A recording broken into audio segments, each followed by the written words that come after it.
All right, what's up, everybody? Welcome to the session here we have for you. It's going to be with Nic Chahine, lead trader at the Benzinga Options Inner Circle chat room. A lot of you guys probably already know him from there.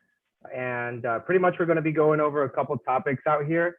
So my name's Rodrigo. We'll be going over just a couple topics, right? Like trade ideas, nation setups for equities, options, crypto, commodities, buys and sells, charts, market discussions, a whole lot more. Gary in the house. What's up, Gary? How you doing? Ivan, what's up?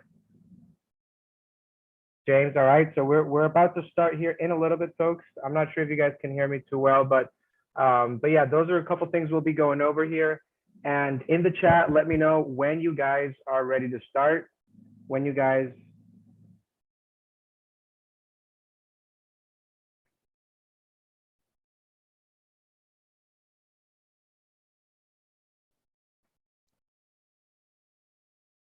a little better.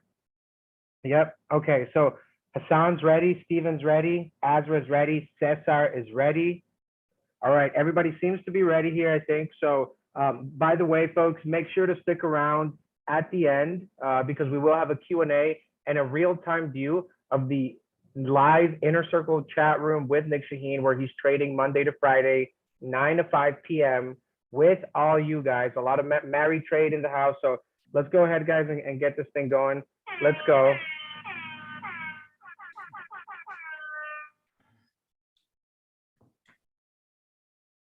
All right, are we live? I think so. I think so. We are okay. So I'm gonna steal your beautiful screen away if you don't mind. Let's go, Nic. We're ready for it. Okay, I think this will do us well. All right, there we go. All right, let me move this over here so I don't look like I'm talking to the roof. Yes, no worries, man. And so Nic, I know that today's Sunday, and every Sunday you have a special treat session with the folks, and it gets intense. It gets hot sometimes there, but hey, you know, it is what it is. How many stocks did you read today? How was it? Tell me, how was that? 149, I think, 148. Okay. They are right here. They are right here. All of these stocks right here were discussed in details, and the video is compiling. I'm looking at it. YouTube is saying 70% ready, and as soon as it's 100%, I'm going to push it out to all the members who could not attend. This is Easter for a lot of people. I think all the Orthodox, like if you're Greek Orthodox, this is your Easter.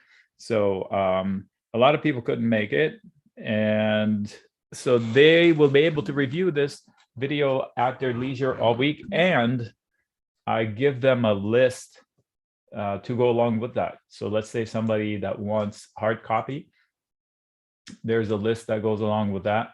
And I can't show it here because this is the platform that is not a browser. Yeah. It's actually a platform. And but some of the folks are asking, so this is basically a live session that you do for about 2-3 hours on Sundays with the chat members. You go over hundreds of stocks, you give your recommendation or not, right? But you do this every day, Monday to Friday, right? 9 to 5. Every day we review everything you want. So I'll tell you the story, the simple story of what I try to do for my people is I try to give them the opportunity of reaching me any point in time, anytime during the week. So, and if they can't, they get this list. This is just a picture of it. It's alphabetized. It's 148 with a link. They click on this one, the chart will go up, and my note goes along with it. And if there's no note, that means the note is on the chart. Sometimes I have nothing to say.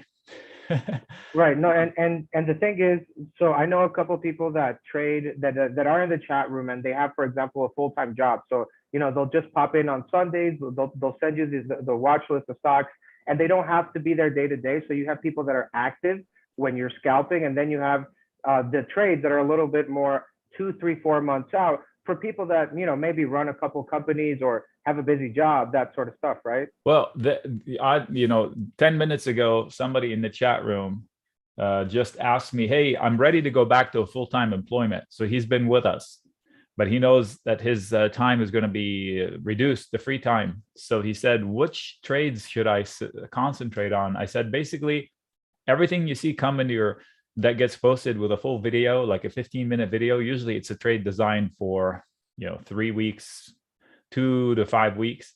So those are the ones I would pay attention to. So don't try to take short-term, overnight, or intra-week trades that you may or may not be able to babysit, especially in this environment where markets are moving 2 to 5% in one day. So yes, we're not falling 5% in one day, but from high to low, it was significant. I don't know if you felt it. The last two candles, Thursday morning, something happened, and I'm guessing it's an after effect of Netflix. So let me show you what I mean. You did put. I know you've been talking about Netflix in the chat even before the earnings, right? So yeah. The Netflix, I kind of called it exactly how it is. I said I am extremely worried about Netflix's earnings because it might be like Chipotle, where the stock years ago was rallying to the moon based on one thing and one thing only: growth, sales growth in Chipotle's case. Here it's user signups. And last earnings report, not this one, the one before it, I said the impression was a humble management, which is not typical of Netflix. If you know them, they're super cocky. That's the CEO that used to say, when he had competition like Disney and Apple coming in, he said, my only competition is sleep. And then last time he was like humble. And I'm thinking, one thing humbles people, the prospect of losing. Suddenly they become pretty humble. So I was worried. So I suggested, instead of going long Netflix, shorting Netflix by buying a put spread and buying Qs, calls in the Qs, or debit call spread in the QQQ. And it worked for like a day. The short of Netflix worked for sure. And in fact, there were a couple of people, actually a handful of people in the chat room, in the live room, that went short big time with Netflix.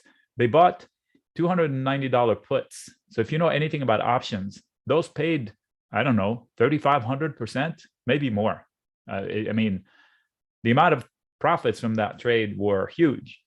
And that was their idea that they shared in the live room. It was not my idea. My idea was to be super cautious Netflix. Don't expect debacles, and don't be too optimistic. And if so, right, why not bet on something else that would move with it? But anyway, I was showing this Thursday morning. We opened up, and then this systemic move. So maybe, I'm not from Wall Street, but maybe this is somebody getting liquidated. And when you have margin calls and you have millions at stake, they will sell everything you own. So this is an example of one of the intraday type of short-term setups that you also provide, right? Separate from the longer terms. Yes. So let me clarify what happens. I have a chat room that's open 24/7. You have a job, you don't have a job, you want to contact me, you hop into the chat room, you reach me. If I'm not there, you drop a message, direct message or public message, it's up to you. And that's available 24/7. That's mode communication. No emails necessary. It's like Slack, it's like Discord, only it's proprietary to Benzinga. So you pop in, I'm there all the time, or I'm available all the time. Now, you want to take that further? I hang out with you if you want to, all day, every day, and I share the same screens you're looking at. Those will be for you to peruse during the week. And we are scalping entries and exits active for the day. Those can be fun. Those can be pretty profitable, and those can teach you a lot. Why? Yeah, really quick, Nick. I do want to mention that you also provide behind every trade, right? Behind every 8-9 hour session that you're with the folks there per day, you also go hard on the education. On every trade that you do, you give a full backdrop of the macro, micro technicals. So it's like always getting mini lessons throughout the day. So that kind of Yeah. feeds to the education, right? So people join for education too, not just for trade. If I wanted to label my service, it's an education service. If you're in it for the trade alerts, I think you're missing the biggest part of it, which is how to do this yourself. One day I won't be here. How to do this yourself. And believe it or not, it's super easy if you have the discipline. I'll share the method, and the tricky part, everybody knows the method. It's nothing new. It's not groundbreaking. All I'm telling you is stick to the rules you set for yourself. That's where the mistakes happen. Not with choosing the wrong stock. It's usually choosing the timing and having the discipline to get out, whether to book profits or to book a loss. So that's where everybody loses. So yes, I share everything. I share slow setups with a video, with a write-up, with pictures, with drawings, with voice, with a screen share once a day. Full-blown setup for slower traders like me. I also am active all day, every day, sharing my screens if you want to be active.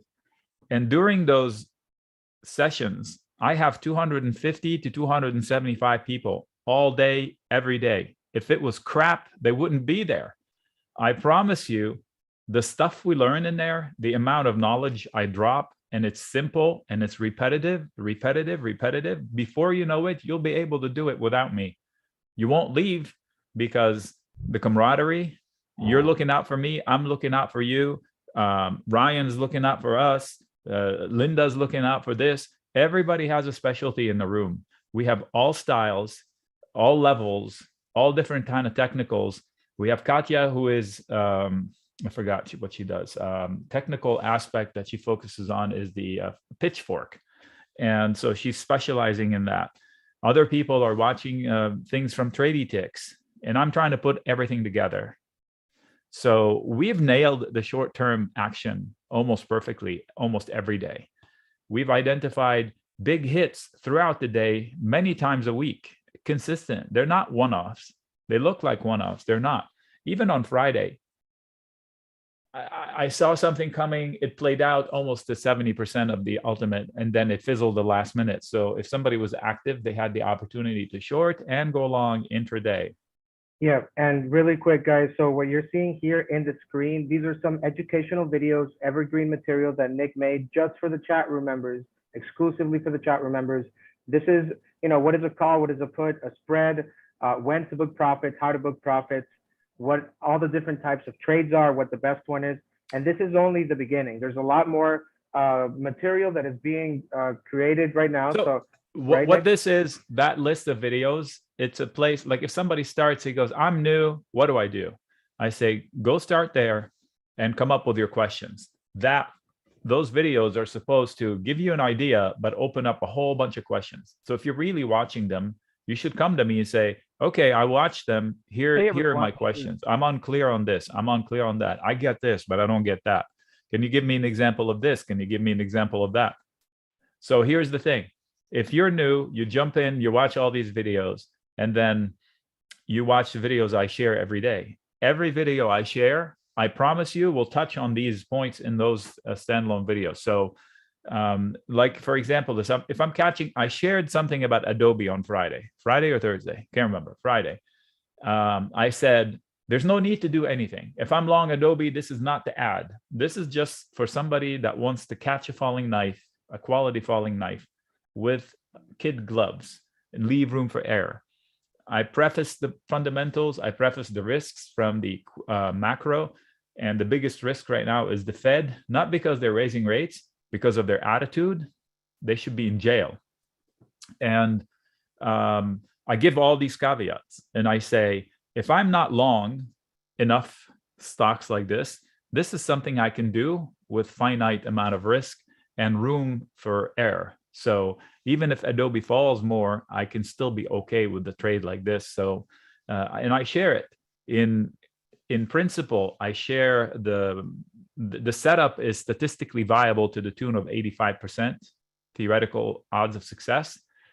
And then I shared where I would stop out, what would cause me to change my mind, how I would deal with the heat if it comes. And how is this different than buying hope? Like everybody wants to buy a call, buy shares, buy a call spread. I'm of the opposite opinion. I want you to think about selling stuff, because if they say most options expire worthless, shouldn't you be buying stuff? I mean, avoiding buying stuff, because those are the ones that expire worthless. You want to be the seller. So you want to be the tiny market maker. That's why I like selling stuff. Can I steal the screen back? Okay. Let me know when. So anyway. Yeah, go ahead. Okay. So the process is to teach the method. And if I can share winning trades along the way, great. All right, we back on it. Yeah. So the available 24/7 on the static chat room. The live room, which you're looking at, is all day, every day. If you're active, if you can get away from work for 5 minutes, pop in, you'll find something fun. We're cracking jokes all day. We are looking for opportunity. We're discussing longer term things. Like if somebody wants an answer and wants to discuss it live, I don't stop them. Originally this room was for fast trades, but we've discussed slower setups. The other thing, Nick, is that this started as an options chat room, but I know that it has evolved and you have become a sort of like, cryptomaniac now. And you do a lot of, you manage a lot of crypto stuff there, right? Do I understand it? I do. I am actively trading crypto through Bitcoin process, BTC USD. So yes, we discuss crypto, and sad day in crypto. Freaking government, talk about ruining something. So they can't control Bitcoin, right? That's the idea. It's decentralized. They can't control it fundamentally, but they can screw us. And guess what? I had a gravy train going, and they gave me the finger, the government, and they just screwed us. I can no longer stake and collect as much dividend, basically, from coins as before. I was collecting 10% from holding USDC, which is a crypto coin that's stable. It doesn't go up, it doesn't go down, it just tracks to $1. And they were paying me 10%. Now it's down to 3% because of the government's nose. They actually stopped. Like if you go open an account now, at least with a couple of trades, a trading platform that I looked at, you cannot collect staking reward at all until you register as an accredited investor. This is, I mean, it's like telling you cannot buy AT&T stock and collect dividend unless you prove that you're an accredited investor in stocks. That's what they did with crypto. It's just mind-boggling. I cannot believe they did that, but they did. Effective tax day. I had like a day heads up. I was opening a new account with a trading platform, and I found out that I have 1 day to get cash in there. Otherwise, I cannot stake. So I said, nope, I'm not going to open that account. Sad day, but the government ruined it. But there we go. So staking has become a lot less lucrative and almost impossible for a lot of people. If you don't know what staking is, it's the process of you locking your crypto coins for a reward, like the old school. You say, okay, I'm going to open a CD with a bank, and the bank will pay me a reward for committing my money. In this case, I have been for I think a year and a half. I tell them, here's a pile of money. It's all in USDC. And lock it as much as you want. And every time they expire, I lock it again 3 months at a time. And they give me the equivalent of 10% a year, which was beating inflation, right? So that was my ticket to beating inflation. Now I'm back to the drawing board, back to 3%. So speaking about that, well, yeah. So all right, let's see. Just want to read something here really quick from Mary on the on the YouTube chat. So this is from Mary Trades. She's one of Hey, Mary, happiest person on the planet. Yeah, she's definitely there all day, I'd say. But basically, Mary's saying the past week, 300 profit on Tesla calls and 600% on Netflix puts. Thank you very much, Nick. Thank God.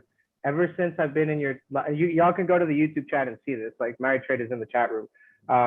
Ever since I've been in your live trading chat room, my life has changed tremendously for the better. Damn, Nick, like you are changing lives straight up. Like that's crazy. But Mary's That's been with you for awesome. quite some time now, right?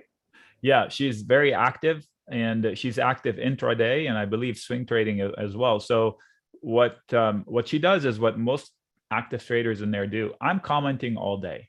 I'm saying there's reason to go from here to here, but I wouldn't do it unless this happens and that happens. And we're talking when we're talking like, look, 30 seconds. We get down to the 30-second chart. However, we strategize on a higher time frame, and we act on a shorter time frame. Like once we lose support, we know that we're going to here, so we stop trying to catch a falling knife. And in fact, we short those who can. I am not always fast enough to do it because I'm organizing everybody. Every once in a while, I'll jump in and I'll try to make a go of it. I tend to mess things up because I'm busy doing 3 things at the same time. And I've gotten myself into short-term trouble once in a while. I forget to close a trade, or I forget to open a trade to close a test. Like I would open one contract to test the premiums to see if they're real or not. Like the other day with Shopify, and boom, it fills. And it's like, oh, okay, I forgot I had that order open. So, but the trade room is super active, but you don't have to be as active. You can pick the opportunities that suit your speed. And I'm usually clear as to how fast of a trade this could be. And I would say fast hands only. That means if you're a slowpoke, it's not an insult. I'm a slowpoke. Right. Yeah. If you're a slower trader, then you might want to skip it because it's a matter of minutes rather than, hey, a swing into next week. So, for example, guys, if you have a full-time job, what Nic is trying to say is that you can do a type of trade that you don't have to be worrying about the tick-to-tick or the day-to-day, because you're not scalping. You're doing a different strategy. Yeah, what I'm saying is there's a setup for every speed. So let me rephrase. Let me back it up a little bit. The whole service started a decade ago, and it was tailored to slower speed trades using credit spreads in order to create income without much risk. That was the idea. I still do that at least about once a day. A setup with credit spreads, and I share debit spreads as well in there. I prefer credit spreads, but I'll give you 4 different ways of going long or short a stock, and I'll tell you which ones I would pick and explain each one. And those are slower trades for somebody that is not in a chat room, that is not in a live room. However, the chat room is there. If you ever have a question about anything, you jump into the chat room on Sunday night, Sunday morning, 3 a.m. your time, don't care. You jump in, you know you can reach me. If I'm not answering you right away, I'm seeing your question the next time I log in. You'll get your answer right away. Now, if you're active, you pop into the chat room, you want to chat live, that's fine. You're more active, you pop into the live room. Now we're talking like this. I have my microphone, you have my screens. I'm there, 10 hours, 9 hours a day, whatever. The market, however long as the market is open, I'm there. And a little bit after the market when we have earnings. Yeah, that's the thing. Like, I mean, it's good to have these sort of, this available because none of this was available, I think, even a couple years ago. And we keep evolving. I've added a new tool that's gotten me more accurate with guessing the earnings direction. I still say it could be a fluke. I'm testing new systems that give me an opportunity to better guess on earnings. Up until now, it's a 50-50 shot. Well, the last, I want to say 21 efforts, I failed 5 times. I guessed wrong 5 times, maybe 6. I have a log. I have to go back. Right. So let's say 6 out of 21. That's still pretty good. 6 mistakes out of 21 tries. So I'm developing more confidence into guessing the direction on earnings, which opens up a whole new door of lottery tickets. Strategy, a whole new way to make money in your chat room, which is amazing. And I'm getting a lot of emails, a lot of questions here, Nic, about this. So if you don't mind, I'm just going to go over this really quick, and then we can get back here to our session. But so these are questions. Some of them are for you as well, Nic. So does Nic go over the member trade ideas? Yes, that happens every day pretty much, right? Let's see, good question there, Joe. The next one, are the sessions recorded? Yes, every Sunday they are recorded. Then Monday to Friday is not recorded, but Sunday sessions Those are recorded. Are the sessions live? All of the sessions are live with Nic. Does everybody that joined get a free laptop? Yes. Everybody that joins till midnight will get a free laptop. Can this help me if I trade crypto, commodities, forex, or just equities?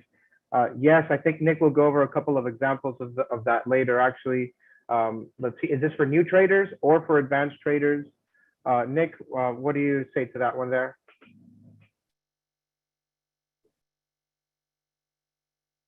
The crypto thing or what? If it's for new traders or if it's for like advanced traders. This is for, you'll see if you join, I encourage you to test it out. It's everybody. I have some people that have never done options. I have some people that do nothing but futures contracts. Some people that are a blend of everything. I have a few people that are equity only. But using options, believe it or not, even if you don't want to use options, if you're an equity only trader, using the options data, you can guess where a stock is likely to go to a degree. So if you tell me I'm buying Apple now, if you're a stock only investor, let's say I'm talking to my brother who doesn't do options, and he says, I'm buying Apple stock because I think it's going to 185. So I'll tell him, according to the market makers, you have a 15% chance of that happening. Are these odds enough for you to invest in Apple right now? And at what point do you say, no, I was wrong? So that data is available in the options table. You can just read it off a piece of paper. So you take your opinion that it's going to 185 versus what the market makers who control the whole thing think it's going to do. So yeah, that gives you guidance to give you a realistic, like, how long will you hang out long based on your, I think it's going to 85 when that, let's say Apple drops $20, that 15% turns into 5. Is that still a viable thing for you? Do you still want to hold on to Apple? So it helps you manage your own risk, whether you trade options or not. Okay, so definitely you'd say, so for both types. So it's for new and advanced traders. Good question there. Next one here. What is the chat room schedule? So that's Monday to Friday, 9 to 5, 6 p.m. Eastern. And then Sunday, 10 a.m. to about noon, 12 noon. So about 2-3 hours or so. So that's the schedule of the chat room. Is there a money back guarantee? Yes, there's a 7-day money back guarantee. And what is the price at renewal? Price at renewal is the same as today. And the other one is you give education, but I think you kind of covered that one already. So these are questions from people in this session that we are in today. So good question, folks. Yeah. So I've had a few people say, why isn't the free trial? Because I want you engaged. When I do a free trial, I don't give it a half a shot. I did that with Symbolic, which is a trading platform from Denmark. Looked pretty good. I signed up for a 2-week free trial. I logged in. It was like, oh, that looks pretty promising. And that was the last time I logged into it. And then I get a message, oh, your 2-week trial is over. You can rest assured, had I pulled out my credit card to pay 50 cents for it, I would have been engaged. I would have tried it to death. So now I have to go subscribe. So luckily, Benzinga gives you all your money back, no questions asked. If you're serious about finding a place where you can get better or have people watch your back, or you want to contribute to a community, I am so confident you're going to find value that Benzinga will give you your money back. I would be, let me rephrase it. I would be absolutely shocked if you thought it was garbage. If you got in there and you thought, I can't use this because, there's nothing good here, I would be shocked. I would be absolutely shocked. So do we have people cancel? Probably. I don't deal with that part. Do we have people here for 9 years? Yes. I have people with me between 6 and 10 years. I have a guy yesterday who came to me and says, look how much money I made year to date on the credit spreads. And it was a 6-figure already, 4 months in. He does 2 tickers. So credit put spread and credit call spreads on the RUT and the SPX. That's all he does. And so really quick here, Nic, just want to give a quick shout out here to Jerry. Shout out to Jerry. Welcome to the family here. Newest member of the Options Inner Circle chat room. Hey, Jerry, thanks for signing up. So after this, I will take a little break because I'm totally exhausted. I've worked all weekend. I will walk my dog, eat a bite, come back and get at it. So if you sign up today, the first thing you should do is go to the getting started page. If you want to put the link in there, maybe I can do it actually.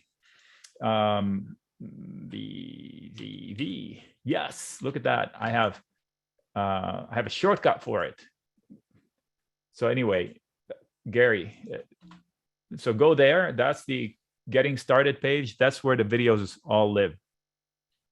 Once you log into Benzinga's account, you get there, go through them, power through them, come up with questions, and come back and bug me about them tonight or tomorrow. I think it should be a fun week. Oh, most importantly, every Sunday night. So I say, twice on Sunday, literally. So Sunday morning, 2-hour webinar, sometimes more. And I shared a video, which is compiling right now. It's almost done. And Sunday evening, I do about an 8 to 10 minute video that lays it out. What's happening this week? Well, a whole mess of things happening this week. I think 38% of the S&P is reporting in 1 week. So all the mega caps, you're welcome. All the mega caps reporting in 1 week. We should thank the gods that it's not a Fed week, because the two of the last 3 big earnings reports like this had a Fed event also in the middle. Like, who schedules that, right? So now this week, I don't think we have that, thank God. So we do have GDP. So this is where the Fed gets the taste of its medicine. If I was the government, if I was the White House, I would want to cook the books to make the GDP so terrible, to put the brakes on these Fed. They're out of control. They're criminal, out of control. Anyway, so this week, the NASDAQ, listen to these words, needs to bounce hard, or we're going to lose 10 to 15% from the lows, not from Friday, from lower than Friday. So 15 to 18% total correction from these levels if we don't bounce hard. So if we have a negative reaction from the reports of the NASDAQ, we're going down, hunker down. And I will buy the dip down below. It's not like it's the end of the stock market. No, but the S&P needs to revisit like 398 on the SPY, 392 to 398. That was the base from which we spiked too quickly. We left a whole bunch of open gaps down there. If you want to think about it, AMD would be in the 60s. So those numbers all go together, trust me. And Bitcoin will be below the last bounce, I'm going to guess 28,000. All of these are viable bounces. So I'm pretty realistic at the risk that we have. So here's the thing. Facebook is the next Netflix potential. People are expecting an absolute disaster, which is good. If people are expecting a disaster, the report comes out and it's bad, but not a disaster, you get a relief rally. Whoop. Use it to get out of positions. Use it to book fast profits. Don't use it to chase a run up, because relief rallies fade. Just in case it fades, you don't want to be the chump that chased it too late. So hopefully Google reports some solid numbers and it'll be boring and it'll be rallying that offset Facebook. So we'll see. We'll see what happens. Netflix broke the market. Maybe Facebook fixes it. Okay, so we have Netflix broke it, and then you have Google, I think, first, and then Facebook next. So maybe Facebook fixes it. I don't know where Apple falls. Right. Really quick, AppG has a good question. What kind of laptop are you giving up? So the laptop is a courtesy. It's a free Google Chromebook. Everybody will get it. Everybody that joins. If you see it on the checkout, that means there are still laptops. I'm sorry, did you ask me something? I missed it. Okay, so what do we want to talk about next? We've killed it as far as basically, if you want to reach me, I'm available to you 24/7. I'm available to you live during the day, and I share my ideas for those who are available at never. And I would be shocked. I mean, how could you not get into a chat room at any point in time? You don't need to chat live with anybody, but it's instead of emails, you can reach me via that way. Let's say you have a trade that's under pressure and say, hey, how do you handle this? Or let's say if you're new and you're starting, I got a few people that said, I'm I'm almost ready to graduate from paper trading. I love hearing that. If you're new to everything, I would be so disappointed if somebody joins, never done options or credit spreads, and they say, where's the trade setup? If that's the question, I guarantee you that person's going to fail, because the idea of you've never done it and you want to take it live right there. What? No, you should take it on paper. But I miss it. So what? You just joined. You're going to have like one a day for however long is here. So take a few fake trades with paper trades until you're comfortable with the concept, and then jump in with one contract and see how it feels live, and then increase to a level where you're comfortable, and then stop. Don't increase beyond that. So that's the point. That's the ideal. Somebody joins and says, okay, where are the trades so I can start practicing with paper? Yes. Nick, I remember there was I forget the username, but somebody that was trying to do one trade and ended up taking a different trade, and they found out because they posted the screenshot and they were like, hey Nick, this is what I was trying to do, and you were like, yes, no, that's several people in the last few weeks made mistakes. But they were pretty comfortable sharing their screenshots of their mistakes. So I was able to walk them through how to fix it and unroll it. And most importantly, not to make further mistakes. Like one person stopped themselves. They owned Twitter, I think, and they went to sell the call that they own. And their platform order said, you're opening unlimited risk. And I said, this doesn't make sense. You better make a phone call. Somebody got assigned the other day, shares. But the day before they got assigned, they were short a put spread. If you don't know what that is, it's a position with 1 day left on the clock. It expired Friday, and that was Thursday. So he came into the chat room. He said, I have this position. I'm afraid I'm going to get assigned overnight. So what should happen? I said, yeah, I see the possibility. I think it was a Netflix position. Yes, it was. Numbers come into my mind. 335. Okay, so they were long Netflix at 335. Clearly, that was a painful thing to be long, right? So they were long at 335, but they were also short out at 332.5. So they got long at 335, but they bought protection with 332.5. So they're only on the hook for $2.50, and they collected $1 to be there. So they really only risked $1.50. So if they did 10, they risked 1,500. That's it, maximum loss.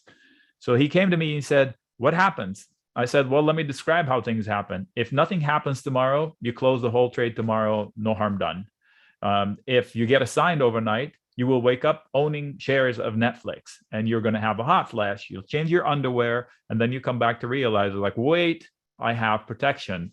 So you make a phone call to your broker and you say, hey, I just got assigned shares. I need to exercise my right to sell them at 332.5.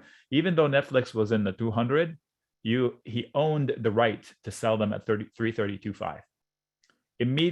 The margin call goes away immediately if he had one. And the trade worked as is. It gave him an opportunity to make $1,000. He lost $1,500 instead. No deal, no big deal. There was no panic. He knew exactly what happened. The next morning he said, yep, I got a sign. I said, okay, so this is where you pick the phone up and you sell your shares at 332.5. So that was the case. And this has been a thing. Well, we started the chat room like a year ago, I remember, Nick, and it was just, you and me when we started, and all these people that have been there for a while, and just see the progress that they've had, improving, not just their account, but overall, like, they're not blowing up their account. They're not losing all their money before. Just seeing the change is great, This guy particularly now has been through it. This is the worst case scenario. You take a bullish position that goes against you big time, but you took the bullish position with a smart setup that has very finite maximum risk. Had he bought shares, he would have been down.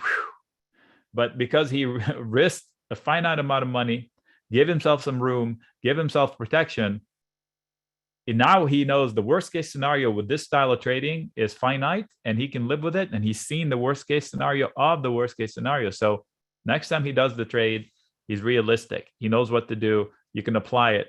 So he just went through the oh shoot moment, and he survived. So yes, he did have a losing trade, and those happen, especially over earnings.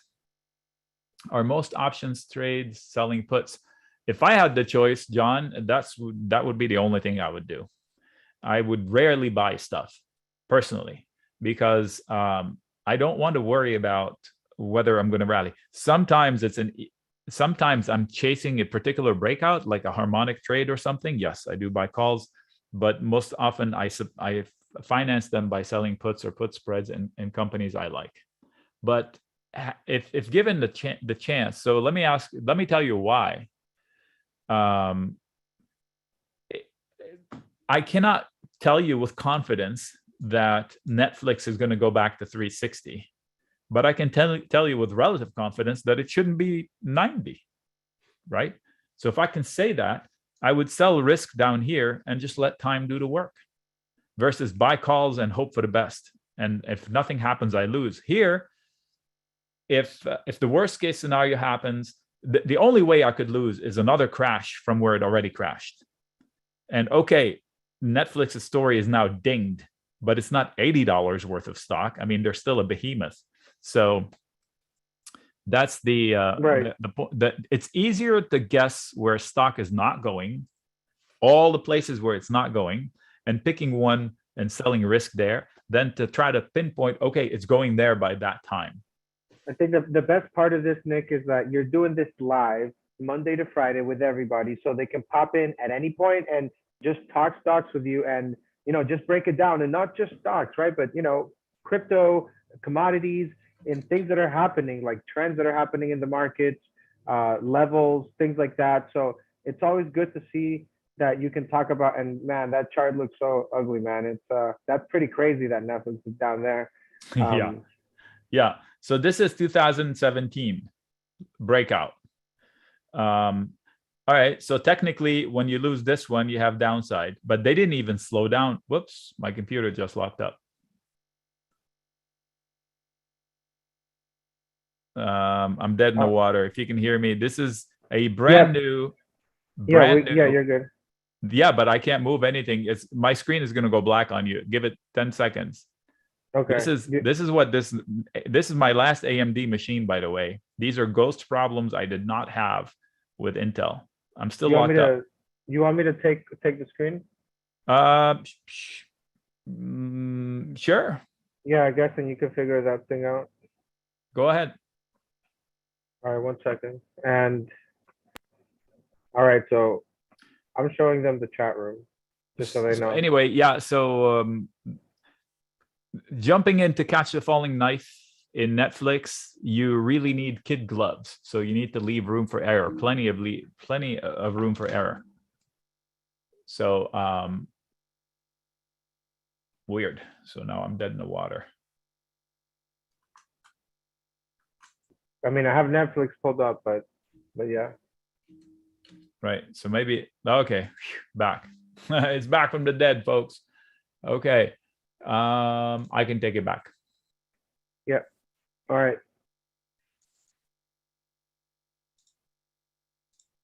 So I forked over to buy the best Ryzen 9 they have, and I get these phantom problems. Okay. All right. Where were we talking about? Okay, so the reason why I like selling stuff, because if somebody wants to catch the falling knife of Netflix, doing so now, you're just hoping for the best. You have no idea what the market's going to do with it. And if I looked at a stock and it just fell from here to here and consolidated, if it makes a new low this week, it's going to 160, if not 150. So I did a video the night of the report after it dropped. I said, after this drop, it might go to 190. And within minutes or hours, it was down in the low 200s. So maybe somebody watched the video and called me crazy. And here we are, $10 away from it, $20 away from it. Don't be so hard-headed to double down when you don't know anything. We don't know anything. All I know is that this is a bad burrito. That's it. Chipotle was turning comps like sales growth year over year, like you wouldn't believe. And then they started having these poisoning scenarios in the stores.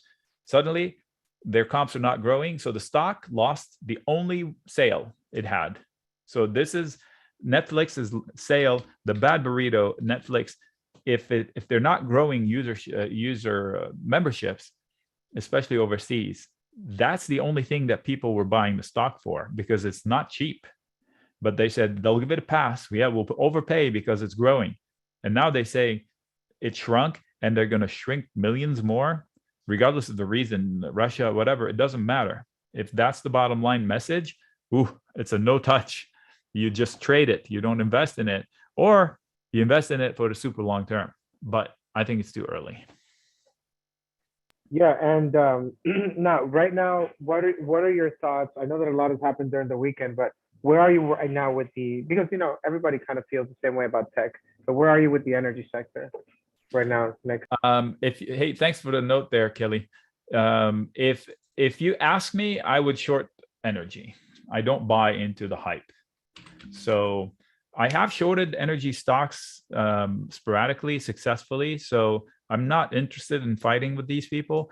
But if somebody's buying by the way, Chevron and Exxon report next week. I am confident I will be able to buy Chevron in the 130s in the next few months. I am confident of that. Same with Exxon. So if somebody bought it to get dividend yield, you only get 3%. Yeah. So if you bought it for dividend yield here, you're already down double. It fell 6 or 7%. What is that 3% going to get you? Nothing. You're already down 7%. So this was not a good yield. You know why? The TNX, if you lend the money, the government money now, they'll pay you 3%. And it's guaranteed by the government. So why would you choose this stock over the TNX? The 10-year bond pays you 3% almost. Why wouldn't you take that? It doesn't make sense. These stocks ran on hype and fake news. The fact that we have an oil shortage, we don't. We have an oil policy problem, and that can be resolved with a policy decision. So that's a looming threat. The minute, okay, so somebody just told me today that there's a report out there that's $185 is the new target for oil. So first, they say 85, Goldman Sachs, and then somebody says higher. So Goldman Sachs says, oh yeah, 125. Somebody said 135 or 40. Oh yeah, 155. And now somebody 185. So at what point in time will the government says, no, we have to drill? What? $300 oil, $400 oil? At what price will you start subsidizing oil like in other countries? Like in Lebanon, up until now, it was subsidized by the government. And in one day, the government said, I can't afford it anymore. Oil jumped 10 times. So are we going to do it in the US, or are we going to drill? At one point, this shortage is fixable with one decision. So I wouldn't chase it. That's the least I could do, is not chase it. I'm not saying short it, just don't chase it. Don't buy into the meme. It could disappear in an instant. So I would be cautious. Like if somebody said, I'm cautious, I sold the credit put spread. That's a wrong time to sell the credit put spread. Just like somebody that sold the credit, sold the credit put spread up here. Okay, so they structured it properly, but completely wrong. What? No, never. And so someone in the chat room says Netflix 260 puts ran 4,500%. So I mean, there were some people, if just Mary Trade made like 600%, I can imagine there were some wild folks that aren't even here. But because you have like 250 people that are live, right, every day. So I mean, I have between 250 and 275. Last week we had a high number all day. Usually, it fluctuates during the day between 220, 250, 260. It was 260, 270 all day. So they were engaged. They were expecting. They needed help. They needed camaraderie. We crack jokes. We share a lot of ideas. We stop each other from making mistakes, because if I look at open interest and I'm good at that, somebody else is good at harmonics, somebody else is good at RSI, somebody else is good at MACD. If a whole bunch of people come to the same decision from different angles, that is a bulletproof decision. So if I see an opportunity in stock ABC, and then somebody sees the same opportunity from a different angle, that's something to pay attention to. So I share my tools with you. I have several tools that are premium tools, and I have access to them. So if you say, hey, can you look at this stock through this tool, I share. This is TradingView, so I have access Right, to. Nick. And now the other thing that I want to mention really quick is that the Sunday sessions, you can actually go over their actual, well, not their portfolio, but let's say if somebody doesn't have a lot of time to go into the live, the Monday to Friday, they can just pop in Sunday and review the stocks, and you can do it live with them. Now that meeting you do Sunday, is it live? Can they talk to you there, or how does that meeting go? What happened? I just pasted something in here. Where are my drawings? Interesting. So the Sunday session, Friday, I give you a link where you can go tell me what stocks you want to watch. Today, I had a list of about 150 tickers. I take the list, I do all the homework on it on Saturday. By Sunday morning, you guys are invited to come join me in a session just like this one. And I upload the list in here and I go down one at a time. And we tackle the opportunities one at a time. And I give you a picture, a file that has a link to all these charts I'm going through. And I showed you a picture when we first got together, and I thought I pasted it on the Micron page. It's not there.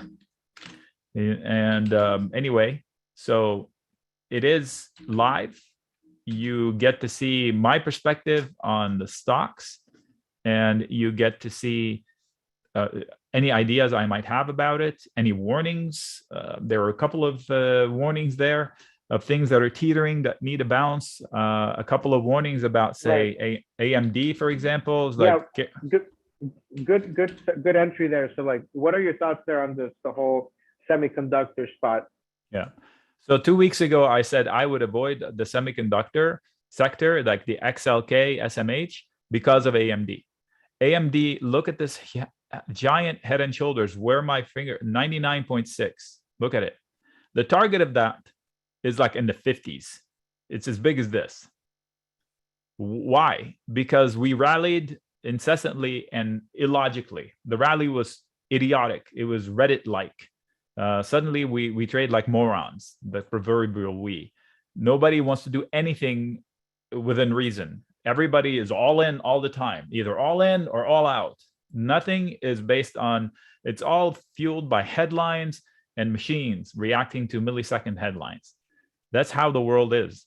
So you have to account for the worst case scenario and find the support stuff. So 99.7.6 was a big trigger. As long as AMD is below that line, below that and 104 actually, it's going down to the 70s, if not the 60s. That's a fact. Now, it has a lot of support. Oh, it's locked up again. I wonder if it's my mouse. It has a lot of support, but it needs help from the market.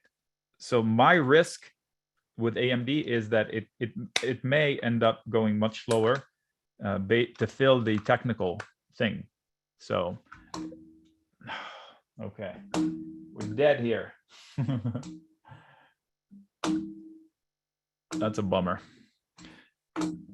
Take the picture until I figure this one out. Technical difficulties. Nick is experiencing technical difficulties. Okay, this is a mouse thing.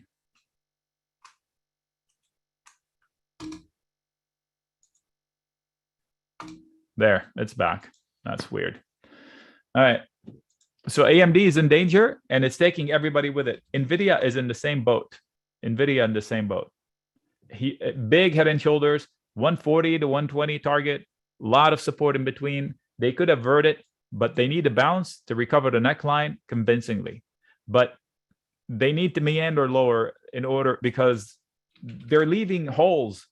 Look at this here. There's a giant hole. If you've seen my presentations before, I always call it, you built a castle on a stick with holes.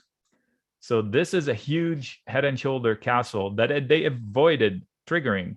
But look at the base of it. The breakout from summer of pandemic was just asinine, and we never came back to test for footing. We had a head and shoulders, they took out, and then went to the moon, and now they triggered this head and shoulders. Unfortunately, filling the downside of this head and shoulders triggered this one, which means that you need 56. You need 61 to 56 to close the gaps that you left behind. And just one of the members and myself, we were when AMD was about like I think $105 or something like that. We went in and I mean, AMD during the pandemic was the easiest trade on the planet. That was my best trade, the most conviction, second most conviction trade I've ever done in my entire life. Selling puts in AMD when it was falling from 40. People panicked. Somebody bought puts from me twice at $20. So I would have broken even at $18 lower. I couldn't sell enough of them. It was insane. Right. People panicked. Is there a reason why everybody's panicking about semiconductors specifically? That's because they're sheeple. They chase price and they're bad at charts. So this is where when this happens to AMD, you're thinking I'm pooping all over AMD. No, I want to sell puts into that panic. The minute they panic, I want to sell puts into it. I would have already, but this is nowhere near the worst case scenario. The worst case scenario is below 70. When it gets to 70 or 72, trust me, they're going to be panicking out of AMD. I'll go and say, I'll buy your shares at 50. I'm a buyer at 50. Here's your put. Here's your put. Here's your put. Come get your sardines. So people panic, and you take advantage of the panic. So I see that some people want to. That's the thing, that some people do get emotional when they trade, Nick, and it's good that you're there with them the entire day, and you can kind of knock some sense into them. Especially I get emotional. I get emotional, but I get fiery when I see price action that's bullshit. That pisses me off. Right. But I don't get emotionally charged to trade emotionally. So no, I mean like making decisions when it's like to buy and sell and things like that. Because when a lot of people that join to the chat room might be new, Nick, and they do need that kind of guidance, that psychological, kind of thing. Yeah. So what people are asking in the chat room right here, they want to how do you play Twitter? You play Twitter. That's it. You don't invest in Twitter right now. Well, the offer from Elon placed the lid on it, right? They're not competing for Twitter. There's no competition. There's no competing bid. He's not going to raise his bid. The fact that he offered $54.20 tells me he's bluffing. He's not even serious about it. He's just making a point. He's got FU money. I wish I had that money because I would do the same thing with that company. So there's a lid at 54. Now, if for some freakish reason they take out this, they go to 65. If you take this out, you're going to here with a lot of resistance, but I just don't see that happening. So how do I play it? I expect a fill the gap eventually. So on dips, I would sell puts down here or put spreads. I don't want to own the shares. I don't believe that the management is concerned with growing its bottom line as it is to be political. So if I look fundamentally, they are not in danger because they generate positive cash from operations. That's an important caveat, by the way. If you're going long stocks that are favorite of yours, find out if they actually are bleeding cash to exist. Yeah, and someone has a quick question here. Does Nick go over fundamental, the fundamentals, the numbers of the company when he does a review of a stock? Typically, is that normal? If you say, hey, what do you think of this stock? I will beat it to death from long, short, fundamentals, technicals, macro, micro. I will give you everything. I'll go to this stuff. I'll look at revenues. I'll look at bottom line. I'll look at valuation. Like, is this a good value? Is not a good value? We'll go in here.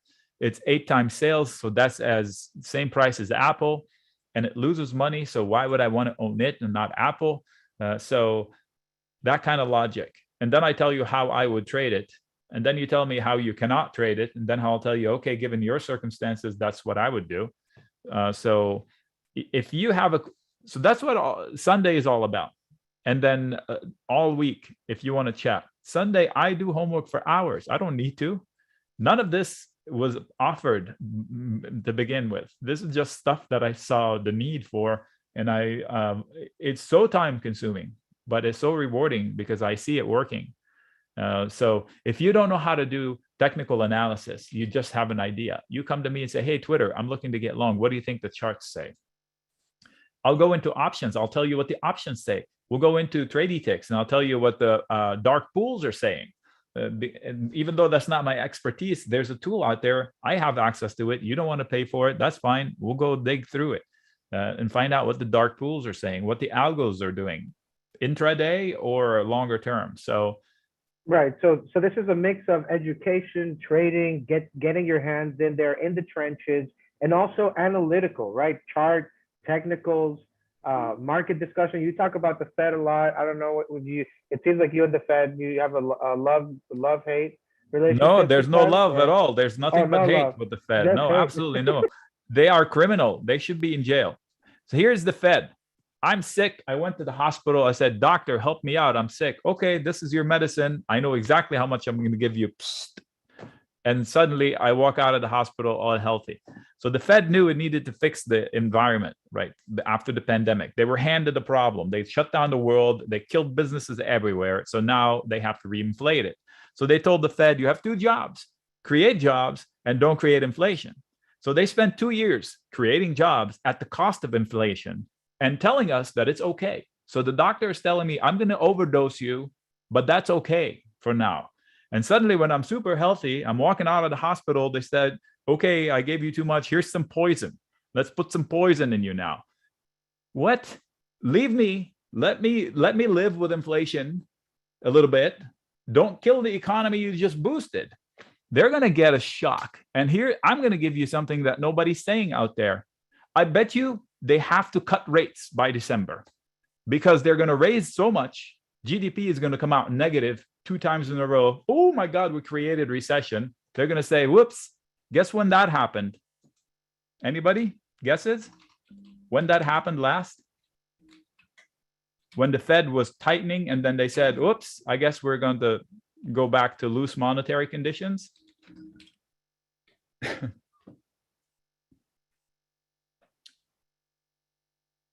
Right here. Yep. So Sabrina says, glad I'm attending. This is really informative. And Nick does this every day, just for you guys. So December, thank you. December 2018. In 2018, they were raising rates and selling assets. And then Powell, our chief, says, we're on autopilot with that. The market said, we're crashing. And we crashed. And then he says, oh, okay, I was kidding. We have a new QE. We're going to cut rates.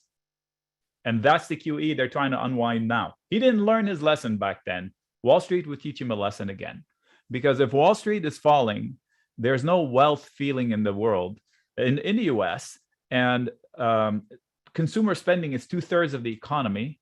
And if we're not spending because rates are so high, nobody feels rich from homes, go get a mortgage. It's over 5%.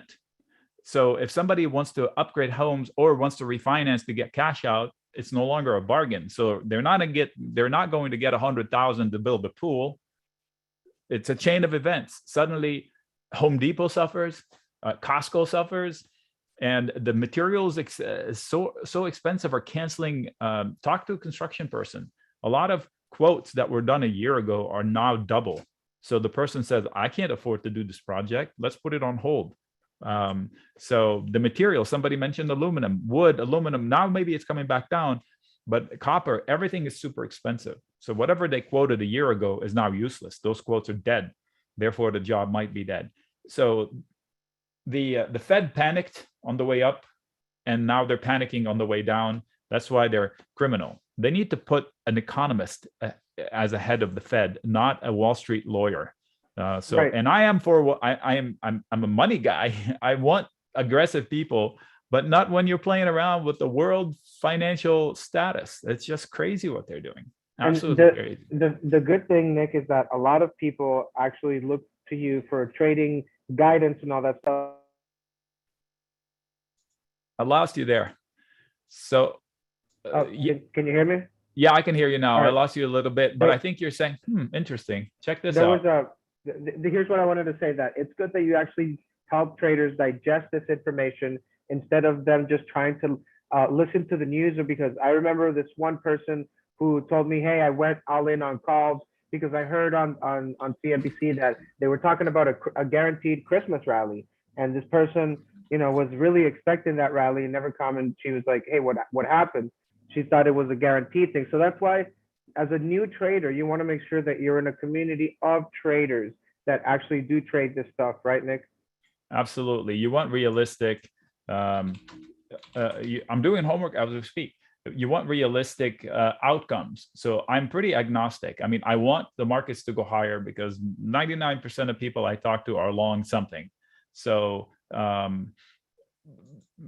why not, wish that to happen, but not blindly. So I'm conscious not to be a cheerleader, but to be a realistic guy. So somebody mentioned Kramer. If you want to do yourself a favor, if you really want to graduate as your own trader, don't watch CNBC. I haven't watched in years.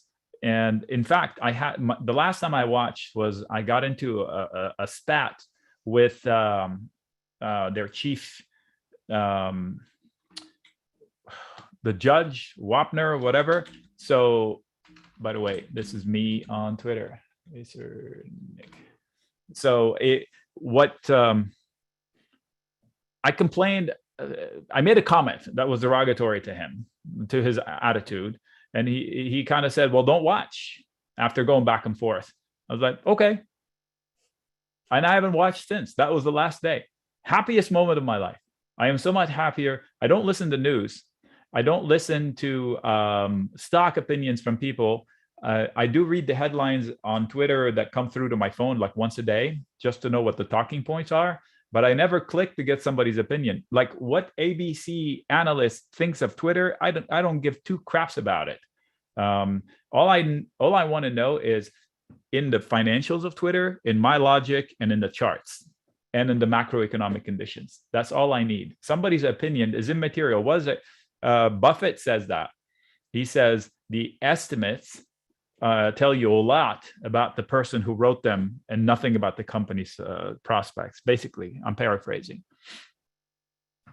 So it's crazy how people are like, oh, did you hear they upgraded the stock? Maybe I should go long. What? Okay, so if I was a company with influence, if I was Goldman Sachs and I wanted to buy a stock cheap, what do? I come out and say, this company is going to fall. Boom, 6% haircut, I buy the stock. It's technically illegal, I think, but the SEC lets it slide. So Goldman Sachs has a trading desk and a news desk. They're supposed to be like completely separated. Are they? Like, has Goldman Sachs, did they go long just before they published the first long oil? Or did they not? I mean, it's worth looking into. Nicola, what? you mentioned Palantir and Nicola in the same sentence. Okay, I'm going to tell you something that is not working right now.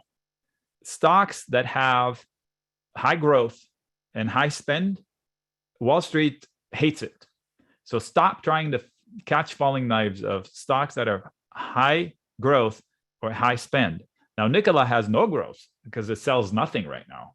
So Nicola is a trading vehicle if you're actively trading. If you're investing, then risk as much money as you want on it and don't add. Never average down, especially in crap stocks like Nicola. Never average down. SoFi, high growth, high spend. You can't catch the falling knife. The company is great. And now it's stuck with the stupid White House decision to write off more student loans. Well, they get hurt by that because part of their shtick is, hey, you have student loans. Let's give you a nice consolidated loans, unsecured debt. Hey, really quick, Nick, just want to give a shout out to Jay. Welcome, Jay. Welcome to the family. Let's go. New member. Hey, Jay. So Palantir is a great company. It's got $1.5 billion book of business, high growth, high spend. Wall Street hates it right now. It's everything that qualifies as an ARK Invest company is hated. It's like they're after her, after Cathie Wood. They want to punish her for as much mocking it did to them on the way up. So this is the punishment. For example, PayPal, I don't get it. Like, what is happening here? PayPal, what is happening here? I said it this morning. If you were in my room this morning, you would have seen this. I did this morning. Check it out. Check it out. Have you heard of a company called Didi? Yeah. There's a company that said, I am delisting myself. Whoops, excuse me. I am delisting myself. Look at the chart with PayPal.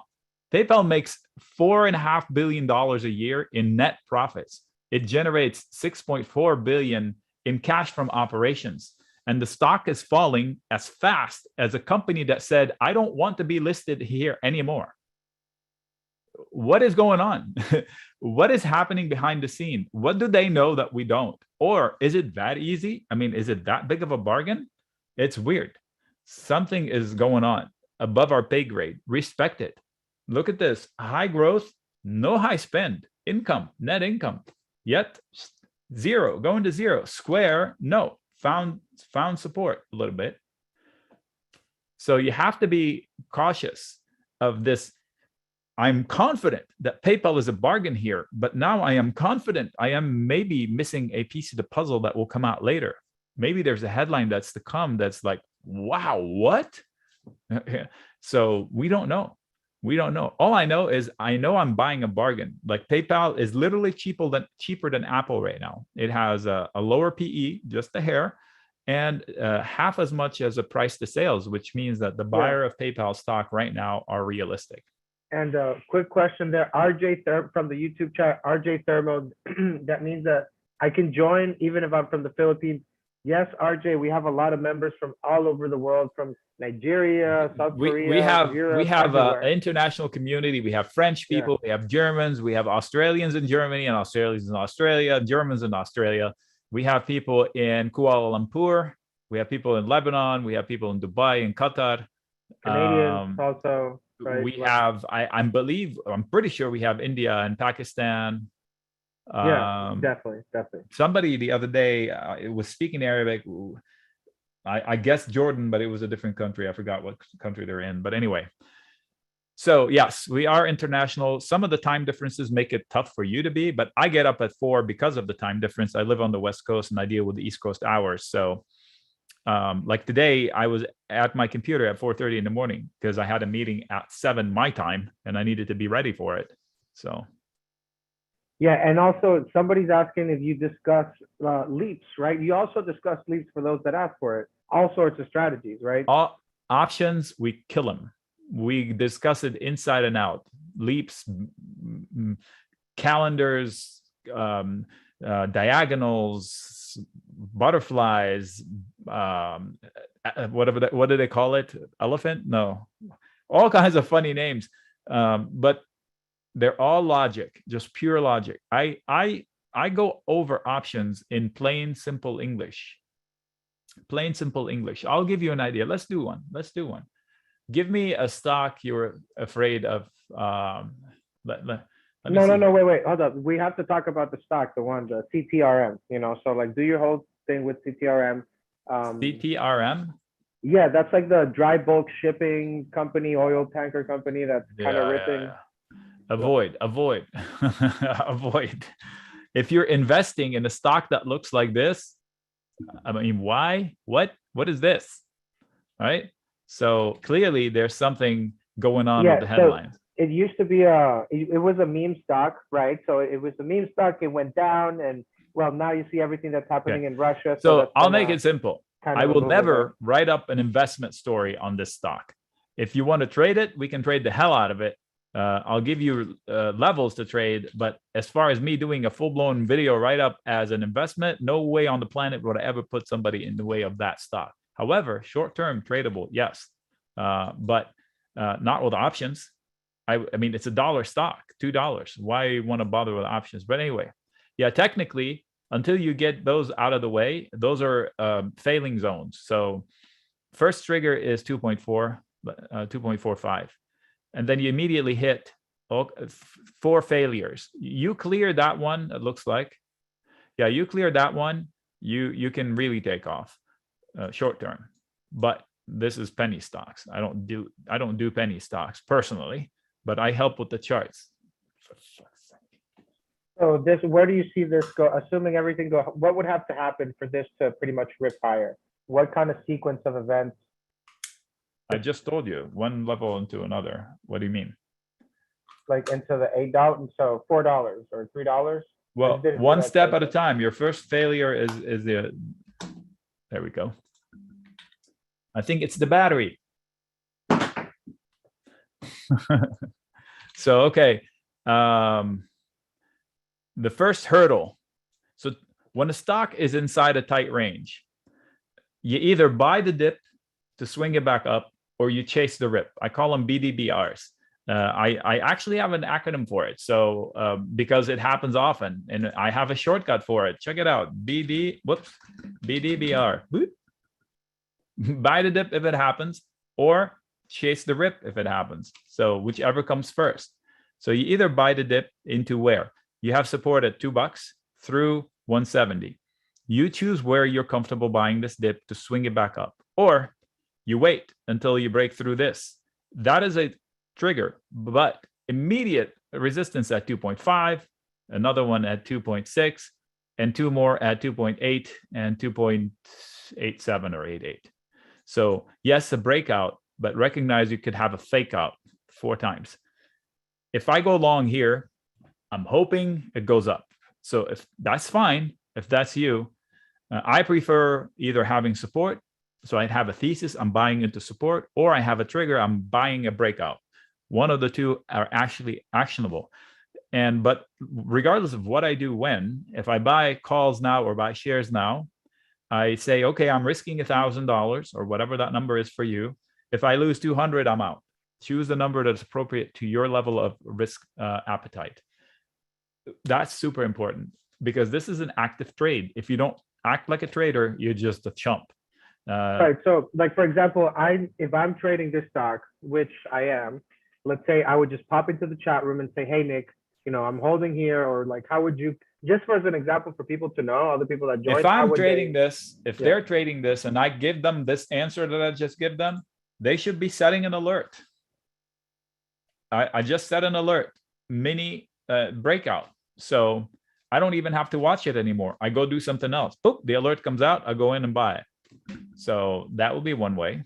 Or they take it and they set an exit point. Or they set an alert here and say, okay, buy the dip. Right. So basically, and this happens throughout the whole day. So George is asking about NVIDIA. I think you already covered that one, right? Yeah, we covered that one. So let's say NVIDIA, I wanted to buy the dip with kid gloves. Let's say, okay, I want to give it room. And I think NVIDIA is a great company. I would love to own it. Okay. I'm going to give you a mini lesson on options, because I know a lot of people are watching this. They don't believe in options. So I'm going to give you a mini lesson on options. Just bear with me for a second. I'm going to bring, okay, there we go. Give me a minute, second. This will be good. This will be good. There. So this is an NVIDIA options chain. Okay. So if you don't know anything about options, get a pencil. This is your first lesson. So options are contracts. Contracts. Forget about what they do. They are contracts. Every contract has parameters. They have variables. Contract about what? How long? How much? All these are parameters. Let's cover a few of those parameters. So the first parameter is everything on this page is a contract, each of one. They all deal with one thing, NVIDIA shares. That's it. The whole page is about NVIDIA. Okay, that's number one. That's one parameter. The second parameter, every one of these, whatever you see here, regardless puts, calls, or whatever, it represents 100 shares. That's another parameter, 100 shares. So now we have two things we know. And then you can see here, there's a line for every price. So we can have contracts about every price, whatever, calls, puts, it doesn't matter. So now we have NVIDIA, 100 shares, quantity. First, what? Second, quantity, 100 shares. And then third, price. We have price. Okay. So contracts usually have time limits. How long is the contract for? I buy insurance. Okay, it's a 6-month policy. So how long is the contract for? I chose June. So that's 54 days. Somewhere in the middle of June, 6/14, 18, something like that. 54 days. So there are 54 days on the clock. All right. So now these are easy, whether you know options or not. Okay. Contract, time limit, price, quantity, and type, NVIDIA. All right. So you have two kinds of contracts on this page. You have one side, they're called calls. Don't worry about what they do. And one side, they're called puts. Okay. So they come in two flavors, the contracts. And neither is bullish or bearish. They are both. What you do with them represents your posture, whether you're bullish or not. You don't need to own shares to do any of this. You can use options without having shares.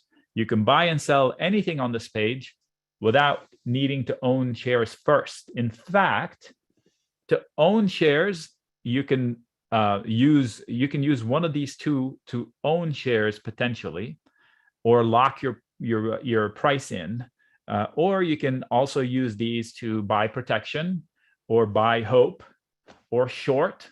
So you can do whatever you want with these two. Any combination of actions, buying or selling, calls or puts or both, can make you go short, long, agnostic, and don't really care which way it goes, up or down, as long as it stays within a range. So very flexible things you can do with them. So I'm going to share one typical, you've heard the term, the statement, options are super risky. I'm going to give you an example how options are less risky than stocks. Yep. So one way to get, let's say you and I, whoever asked about NVIDIA, let's say you and I decide to go long NVIDIA today or Friday. Okay. So Friday you went out and bought 100 shares of NVIDIA and you paid 195. That's a lot of money, right?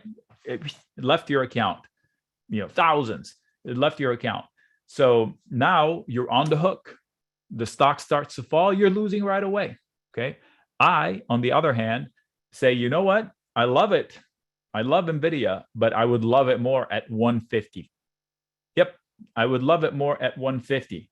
So I'm saying that if you love it here, I love it at 150. So you and I are in agreement. It's a good company. You spent thousands to buy it up here. I collect $500 on Friday to promise to buy shares at 150. So Friday, you opened long, you spent thousands. Friday, I opened long, I collected 500. Nothing left my account. $500 came into my account. All I have to do to keep my $500 is buy the shares at 150 in the next 54 days. Nick, is it possible to sell you do the trade, right? You collect the premium, stock goes down, you get assigned, stock bounces, you own the stock, and the stock is higher, and you own the stock, and you're positive on the stock. Is that a possible scenario? Well, I was going there, so you interrupted my flow, dude. So yeah, that's the point. I'm long the stock, and I have a buffer of $40. You're long the stock now. So let's say the stock falls to 150, 145. Let's say it falls to 145. How much is that? Quick math, somebody. So the stock fell $50 on a $195 base. So that's a 26% drop. So we wake up, the stock is 145. You're down 26% on thousands. $5,000, somebody says. Thank you. So you're down $5,000 already. I am not down anything yet. I haven't even started losing because, yes, the put I sold is showing a lot of losses. The put I sold is showing a lot of losses, but I want to own the shares, so I don't really care.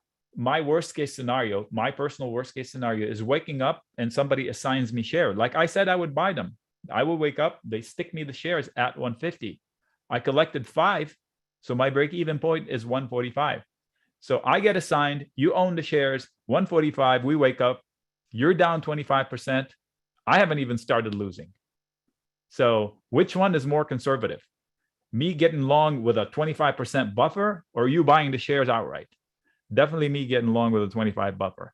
Now, some people don't want to sell a naked put. That's fine. They convert it into something called a bull put spread or a credit put spread.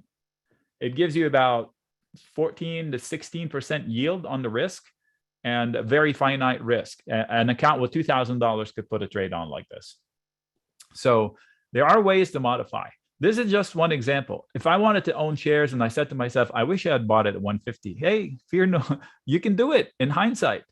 Maybe I don't get put the stock. So let's say we wake up and the stock is at 145 and they don't assign me shares. So it happens. I sold puts in X, the letter X, at 10. It fell to $4.80. They never assigned me shares. It rallied back up to 12 or 13. They never assigned me shares. I was like, who's on the other end of this trade? I mean, they were idiots. So if the stock falls and bounces and they don't assign me shares, I don't have to do anything. I made $500 out of thin air. So if they don't assign me shares, I made $500 out of thin air.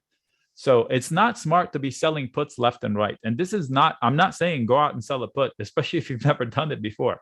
I'm using this as an example to show you what it means to sell a put. So who's buying the put? Somebody that loves NVIDIA, that wants to hang on to it, and they want insurance.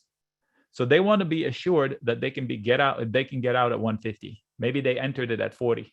So they have a lot of profits. They're okay losing $50, but not more.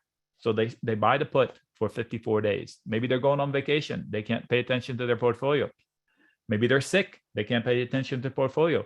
They buy a put. Now they know that their family is protected for 56 days, for 54 days. So there are a lot of reasons to buy a put. So buying a put is not necessarily bearish. Selling a put is definitely not bearish.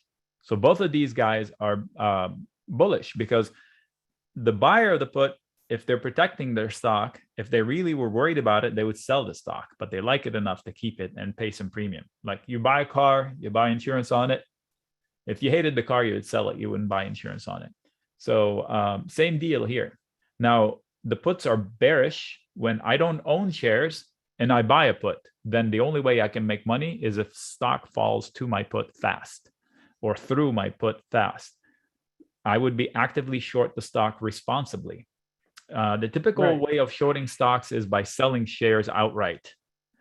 Irresponsible way. The first rule of taking a risk is knowing what the worst case scenario is. You're taking a stock, you're taking a short position, you're opening yourself to unlimited risk. You're saying, oh, I can stop out. Maybe you can, maybe you can't. Not everyone can stop out. If you have a short squeeze, there is no stock to buy. You can't stop out before you go bankrupt. So that is and someone's asking how, if you go through all, I mean, you go through all the sectors, all 12 sectors, every single stock, even penny stocks, as I showed. I help. Every chart is the same. If I'm charting gas stations, it would be the same thing.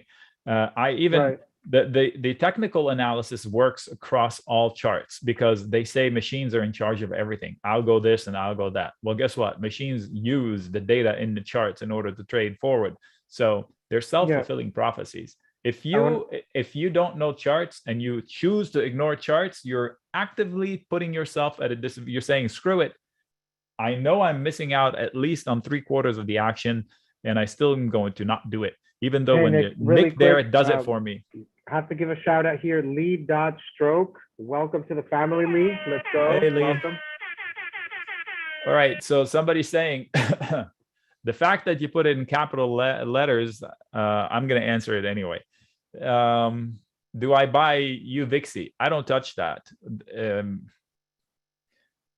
If you want to short the markets, you can buy UVIXI, but not my jam. Not my jam. I have people in my room that are super good at doing that. So you can ask them when you get into my room and they'll say right away, oh, I'm picking up some UVIXI overnight. Here's why I don't mess with that. UVIXI. UVIXI is a byproduct of the VIX. The CBOE puts out the fear factor, right? The VIX. So this is not a normal stock. How do I know that? No, look at this. Can you read that number of the all-time high? You can't, right? So how do you expect to win in that? You can't. So if you buy it, you're in and out, clearly it does not hold value over time. Look at this. That is sheer insanity. But if you can time it on a market crash, I can imagine you can make a lot of money. So what do? When in November, before the stock market correction started, I said the VIX is 15. How about you buy some VIX calls? Whoever bought those made a bundle. I said, not a trade, it's protection. If you're long stocks, the VIX is at a bottom. Buy it. If they bought calls in the VIX holds value. Look, it holds value straight up. Yep. So better than the UVIXI, but it depends. For a trade, I'm not going to stop you, because if you time it right, I can imagine you making a lot of money. Do I buy options 0 TTE? Absolutely. Muhammad, those are, and here's the thing. Did you know that starting late April, early May, we're going to have expirations every day, Muhammad? Every freaking day. It's going to be wild. I love it. Those are the ones where we buy a contract for 50 cents. So $50 gives you $900 in no time, literally minutes, sometimes seconds. So those will be fun. Yes, really, yeah. Eric. I mean, this is great, especially when you're doing this with the folks like the entire day. And I mean, you give them so much time, Nick, that, you know, they're just, they know they're getting a lot, you know, it's the whole day, man. So that's great. And the results Eric is excited. Join the group, Eric, if you have the funds.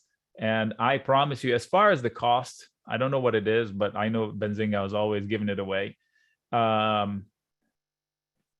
Think of it this way: a school that's open for you all year. Anytime you pop in, you'll get excellent ideas and on-demand slicing and dicing of stocks fundamentally and technically, and ways to trade it, and opportunities to pop in and scalp intraday setups and learn charts inside and out. It's pennies. It's cheaper than coffee. If you pay $5 a day for coffee, you're probably going to end up paying more than they're offering you here, right? So it's just mind-boggling. So anyway, my 2 cents. Don't let the cost. If you're serious about leveling up your game, I think you'd be stepping over pennies. What they say, stepping over dollars to save pennies in the long run, because you're going to end up learning some things that apply all the time. And if you don't like it, cancel. I have 5 more minutes left in me, maybe 10 tops. I'm running out of E. I have so much to do still. I'm running behind. What do we do next, Rodrigo? Do you want to take a ticker or what? Well, I mean, we went over some trade ideas from the chat room. We talked about a lot of things here. I guess, I mean, what are you looking forward to in the chat room this week? So the idea is, first of all, I don't predict anything, Muhammad. I just follow the trails. I tell you, I'm going to have a video tonight, and I'll wait for the futures to open in a few hours, and I'll make my video. It's 10 minutes long, and it will be shared among all my readers and subscribers. The message is going to be, it's a make or break week for the S&P, for the NASDAQ. So we either trigger a 15% correction from the lows of recent, or we should bounce hard. I don't think we're going to meander anywhere. Things are too volatile. Things are too fiery. And Netflix broke the market. Facebook may repair the market. Everybody's bracing for impact on Facebook. They're expecting absolute steaming pile of turd. And if you just deliver a regular poop pile, they'll be happy with it. So how bad is the expectations going to be going into the event? It will probably dictate how we react out of it. All I have to say, we cannot trigger the necklines below, because if we do, oh, I'll share something with you on the daily chart. Okay, so 6 weeks ago we had a Fed meeting, right? I'll leave you with this. 6 weeks ago we had a Fed meeting on a Wednesday. Sunday, before the meeting, I did my video that I'm going to do tonight. I said, I want to be careful. Actually, Friday, I said, I want to be short into Monday. And then I want to be long out of Wednesday. So I said, if we drop on Wednesday, I want to buy the dip because we will have a relief rally. And we got 11% rally from Wednesday. This was the Wednesday I said I want to be long. Days before, we got to here. It was ridiculous. I said way too much. 11% in 2 weeks with one red tick. And then the next tick was red. And immediately we had, where is it? It's gone. We had a pattern show up. Oh, I know why. Okay. We had a pattern show up here. SPY, 1 day, reset. There it is. So right here, a pattern showed up and I said, I don't want to alarm anybody, but now we have a harmonic that says 436 is target 1, 426 is target 2. 436, boing, 426 on Friday. So hopefully they're done with that because I don't want to go to target 3, which usually is down here. But we have a giant hole we never filled at 398 to 403. When we were here, I saw a flash on Thinkorswim that said 402.90 out of the blue and then disappeared. I was like, well, I'm buying calls. Somebody's flashing us what they're going to do. The next couple of days, gap up, and we never looked back. So if we crash into that area, I will load up. I will get long aggressively into a lot of fear. It's going to take a lot of gumption to do that.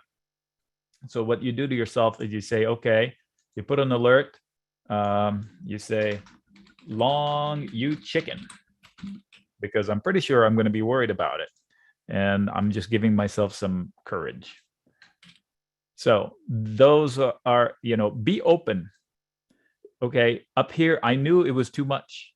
I was like, you can't start longs. You can't start longs. I wanted a dip. This is a little bit much because then you come back and you take this out. But that extra dip was just a little too much. So now you have to hold support. Same with the Qs. You're going to hold support. If you lose the support, you're going down 10, 15% from here. So here, if you lose this, somebody who asked, Muhammad, if you lose this, you go into here. Be realistic with yourself. A lot of support in between, but that's the end result. Okay. All right. I don't want to leave you with this negative note, but I want you to be cautious.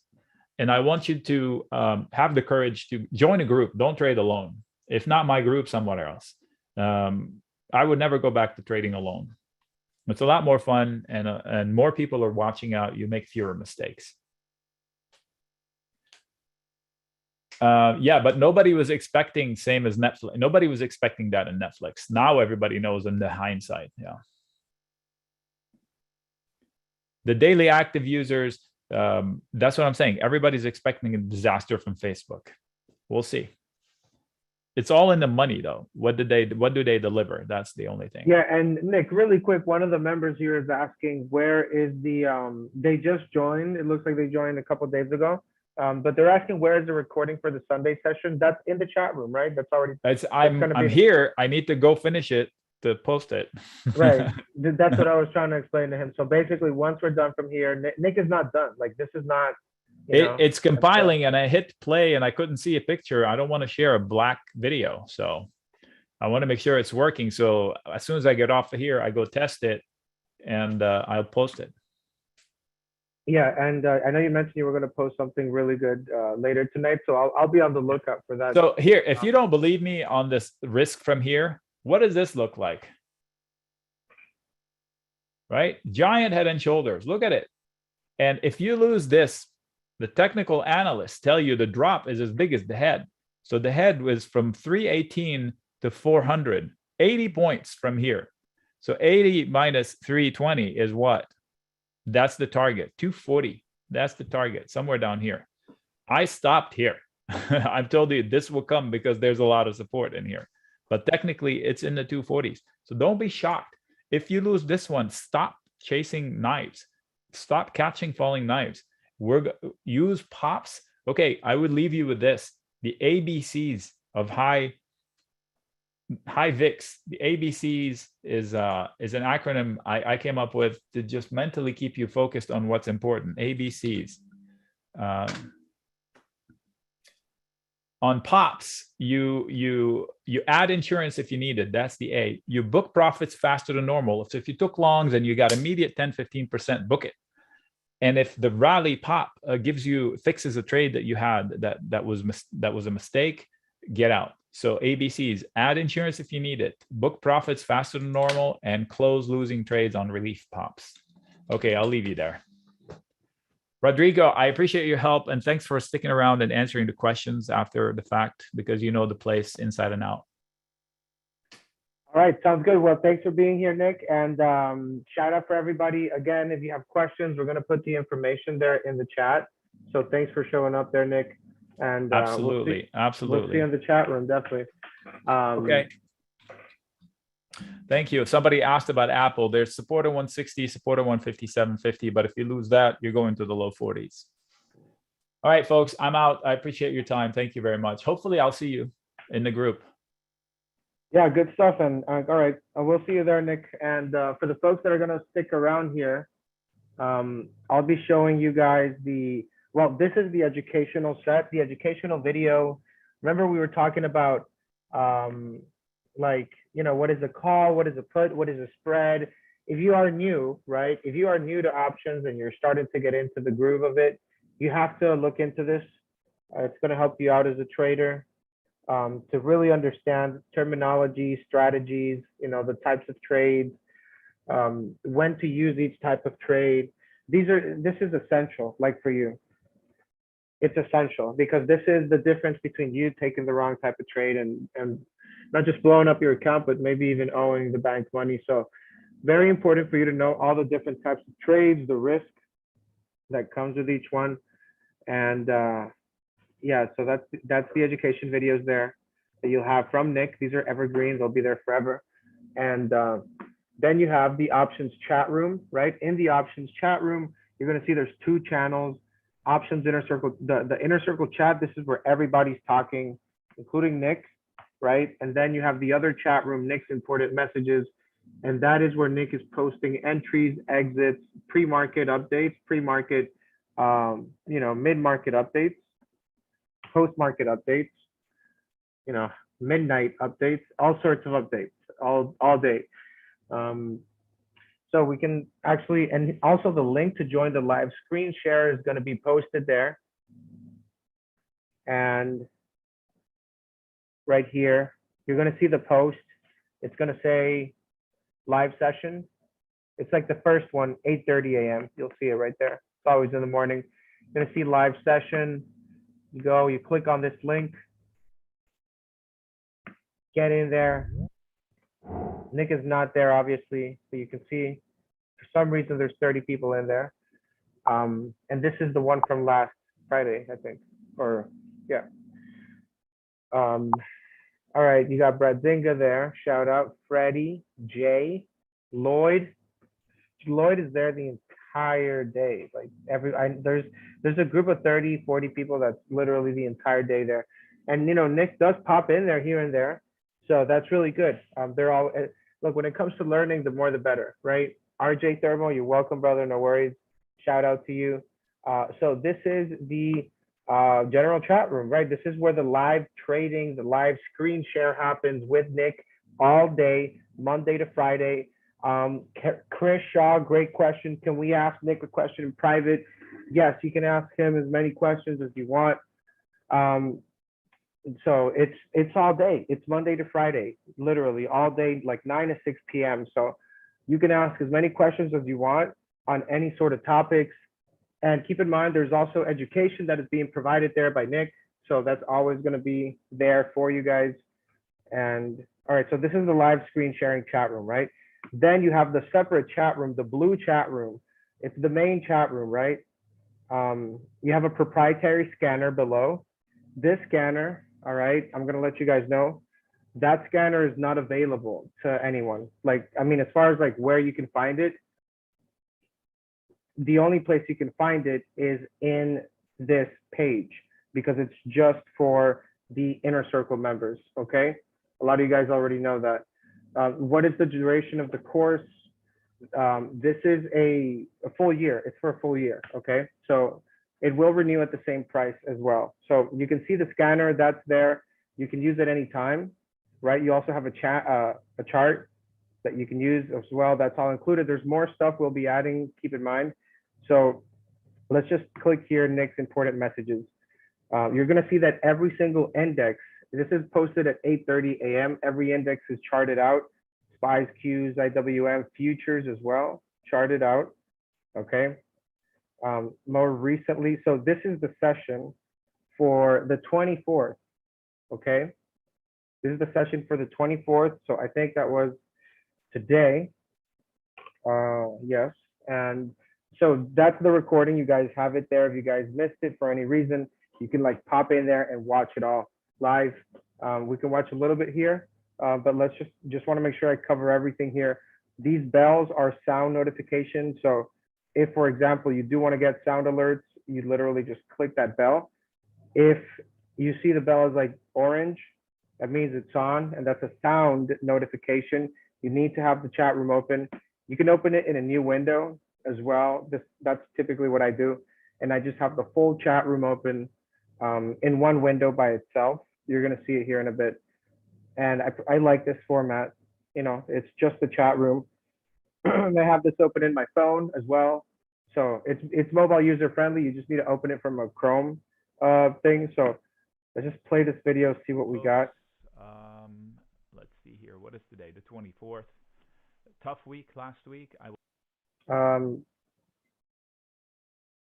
Trish, if you have this open on your phone and you have the sound notification and your phone is not on mute, then yes, you would get a sound alert. That's correct. Yes. But let's try to look at a little bit of this video here really quick before we do finish the session. Before we get into the video, actually, a lot of you guys have been emailing me about some questions. So I think it's better if we just kind of get this over with and kind of, you know, and then we can watch the session here with Nick. All right. So, and these questions are coming from you guys. Okay.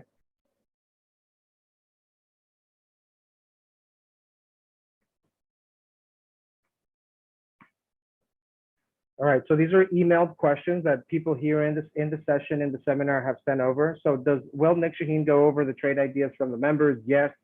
Are the sessions on Sundays recorded? Yes, they are recorded. Good question, Joe. Are the sessions live or pre-recorded? So everything is live that you do with Nick. Monday to Friday, 9 to 6 p.m. Sundays, it's also live. Now, if you miss it, I mean, you're gonna have to watch the recording, of course. So that's if you miss the session. If you don't miss the session, you can be there live. So everything is live pretty much, right, to answer that. But good question there. Does everybody that joined get a laptop? Yes, everybody that does join get a laptop till midnight. Good one there. Can this help me if I trade crypto, commodities, Forex? Yes, Nick will go over all that sort of stuff. Is this for new traders or for advanced traders? It's for both. You have people from both ends of the spectrum here. With that, even people that trade everything from crypto, commodities, Forex, all that sort of stuff. Schedule of the chat room, good one. Schedule the chat room Monday to Friday, 9 to 5 p.m., 9 to 6 p.m. Eastern. And then Sundays, you're meeting again with Nick. And that's going to be for like 10 a.m. Eastern to like 12 noon, right? So money back guarantee, 7-day money back guarantee. Good question. And last one here, price at renewal. That's going to be the same one as today. It's not going to go to the full price of 6,000. It's going to stay at the price that it is today when you renew next year. So let's go ahead and check this video out. See, and if anybody has issues with the checkout or has a question, throw it in the chat. In the meantime, we're just going to look at this video really quick. We'll have more on that in a separate video. All right, we are live, folks. Let's see here. What is today? The 24th. Tough week last week. I will have more on that in a separate video tonight. Now, we are at an inflection point where nothing new has come up except the sentiment now is completely sour and the Fed has gone crazy. The Fed is criminal if they do what they want to do, in my opinion. They were hired to do one thing and one thing only, and that's reflate the economy without creating inflation. They reflated the economy by creating inflation, and they did it on purpose. They told us, ignore it, it's transitory for 2 years. And now they figured out that, oops, we did too much. We got to do the opposite. So here's my analogy about the Fed. If you go to a doctor and you were extremely sick, the doctor will determine the right amount of medicine, will give it to you. If the doctor gives you more medicine and then you're now too healthy, they shouldn't inject poison to get you better. It's just crazy what they're doing. That's exactly what they did. We needed medicine, there's no doubt. They gave us too much. We knew it was too much. We told them all along. Everybody said, whoa, whoa, whoa. And then now they want to give us poison, extreme poison, to make us better. So the Fed, here's my, if they do what they want to do, they're going to end up cutting rates probably by December or January. Same as 2018. They were raising rates, selling assets. They did too much. And then the chief idiot in charge, Powell, said, we're on cruise control or autopilot. And then the market said, no, we're crashing. Folks in the chat, let me know if the audio is fine. If anybody is able to hear that out, let me know. And then we can carry on playing it for a little bit. Just need to know if the audio is if you guys can hear the audio at all. Because I don't know if I can change the volume on that for some reason. Christmas of 2018 crash was very painful in the stock market, and the Fed raised the white flag and said, yep, we're done. We're going to cut rates again and start QE. It's going to get political soon, so hang on. There's going to be fun on that front. I will have more information about that. We're going into a week where there's going to be extreme violence from large companies reporting. It's a heavy reporting week. Thank God that this time it doesn't coincide with a week of Fed meetings. The last 2 times, I think, at least 2 of the last 3 times, we've had a week like this one where, I don't know, what's the number? 38% of the S&P reports in 1 week, and then the Fed meeting. Well, this week it's not like that, thank God. So we still have major potential violence from these mega caps. Now, speaking of, Netflix last week was a disaster. The drop was so big that there's a thesis out there that, I made the point that the last 2 days of selling were so systemic, and I'll show you. I don't know why I'm stuck on this one. So, hey, really quick, folks, huge shout out here, Ray at Ray Koenig. Welcome to the family, Mr. Ray. Let's go.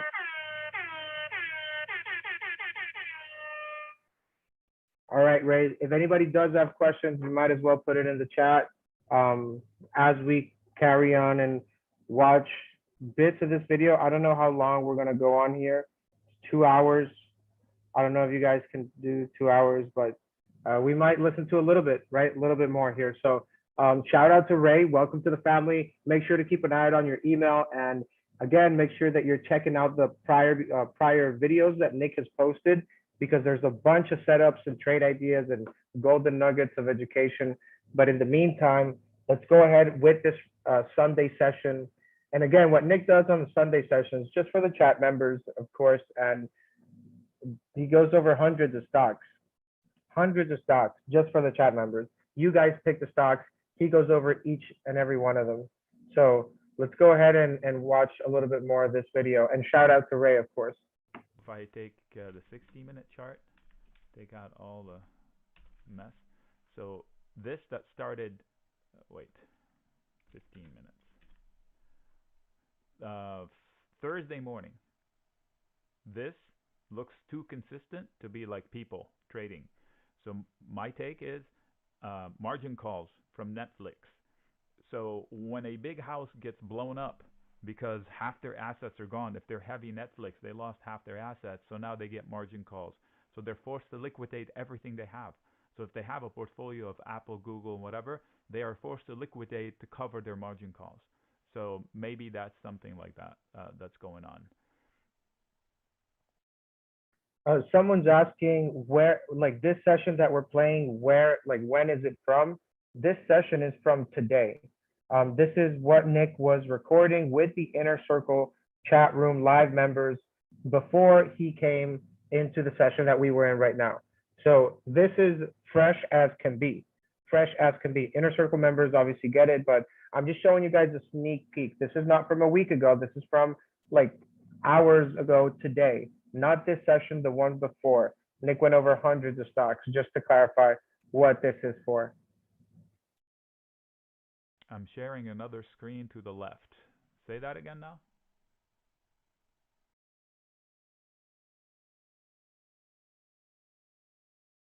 Okay, we're back. So somebody's saying, are there that many shares of Netflix? It got cut in half, basically. So yeah, there's plenty of shares. It most definitely would affect the market. Just half the value of it. Okay. All right, so what was I saying? I lost track. Anyway, I will have a strategy video all by itself. Let's get through these tickers. By the way, there will be a sheet. It's this many's 150. I took two out because one is a duplicate and I think both were duplicates anyway. Okay, so 15. Let's go to 60 and reset. All right. So from here, there could be a bounce. I would not chase it. I said I wouldn't chase it above. It has support, but it's not for me. But if you're actively trading it, you could have a bounce to 80. So it is doable. Not all the airlines I wanted to get long, but now I would short. Last week I said I would short American Airline in discussions with people live. So the least I can say that this is not an obvious entry. And in fact, American Airlines could come down to here in the next couple of weeks. Could come down to there. I'm not sure. And then make sure that earnings have just passed. Okay, that's good. Maybe if it takes out this, then you can chase it, but I wouldn't. Business is terrible, and this is just a nice rally inside of a weird. Anyway, it's weird that the worst businesses are spiking. Worst because they've had challenges. So Apple technically has support at 160 and I think 157. It's given up half the rally, but you also have to respect the fact that they just lost an important level at 163. They needed to hold that. So losing that brings 152 into view. So I'm going to put I put an alert here to catch a falling knife. I'm going to put another one here, which I will do with more conviction. So if we have a hiccup, then this might be the place to get long. And now here's the doom, gloom. If we lose, for whatever reason, we lose 150, forget about it. The markets are correcting hard. Apple is probably 120 after all said and done. Now this is like two scenarios removed. First things first, find footing this week. If you lose footing this week, you've got another set of better footing. If you lose that, then the disaster scenario starts. AbbVie has a base, but boy, if it does lose it, it's going lower. So look at the chart. It's very descriptive. Affirm made progress, and now it gave it all back up. Technically, it could have a bounce just from an harmonic perspective. So these are just technical, and it's not a hard line like go long now. So you need it to maybe fill the gap here. In this area, there's a support zone that could bring it back to here as a trade only. Investment, own it for a long term to see if you're right or wrong. I think it's a good company, but markets hate it. The markets hate everything that has this kind of scenario. Growth, but also spending. So blue is growth, sales. Orange, red orange, basically below the zero mark, orange expanding. Companies that have that are all ARK-like company. It's the stuff that ARK likes. Wall Street has hated them for 8 months, and they don't touch them from a fundamental basis unless you have a longer horizon. They will change their mind, but not now. AIG is in danger. I would be careful. It could be at 59 or 58. Falling into support, but it's a zone. So that's what I'm saying. What is this? Alaska Air Group. Again, airlines. Maybe at 53. There's a big gap here. I don't want to touch it. And if it loses this one, it comes down to here versus the opportunity to even make more headway. I just don't see it. Why? That would be pretty weird. Markets correcting and this pile of junk breaking out. By junk, I mean their business is still very much affected. They haven't recovered from COVID in sales or anything. Look, their sales prior COVID, then COVID, and now they're halfway back between So I don't get it. All the other companies have doubled their sales since COVID, and these ones are not back to COVID, and yet they want to make new highs. It's just weird. Applied material bounce or go much lower. So I put an alert to myself here. If you lose the support from just a few days ago, you could come down to 106. That zone would be catchable, but now you're in danger. Good company, you just have to find a floor. AMD, I've warned about AMD for a while, especially last week. On the weekly basis, it triggered a very bad head and shoulders. So basically, once it lost 100, 60 became a target eventually. How does that happen? Kind of like Bitcoin, a little bit of a time, hopefully, not a sharp drop, but although. So you can see it right here. You see this line? It needed to hold it. Otherwise, the downside is this much from here. So this area is the target, but it has so much support. I would love it. No, I wouldn't love it. I wouldn't be surprised to see it at these levels because this is the area that I've been picking on for 2 years. When they rallied in July, they did it so badly, in such a bad way, that they left reason to come back here even for a flash crash. So maybe this will mark the, okay, now the markets recover 20%. Long, I will be selling puts in AMD if they crash, for sure. So I realize the technical risk. I realize the quality of the company. So when they bounce into 100, 104, don't get long. That's where the big test comes from. Look, selling the highs, selling the pops, they're going to have a battle somewhere around 198 to 104. Not a place to get long. It doesn't matter. What I'm saying is what happens with the up. Okay? I'm looking, and there's no harmonic here showing up. On the daily, this is trading view. This is a daily chart. Where do you see the harmonic? I don't have one. Okay, but it is a descending wedge. It has support at 84. Logically, it will bounce. So harmonic or not, it should bounce. And what I'm telling you is, if it bounces to 100 and you're not long and you're starting to get long, I think you'd be making a mistake. Because the 100, look at it. It should be fought hard. The bear should come out and punch it in the throat if it gets there. That's what I would do if I was a bear. So be careful. And if it fails there, it's going to lose this and come down to the 70s, just like Bitcoin at 46,000. You get real-time TradingView charts. I don't own TradingView. I don't understand that question, Anthony.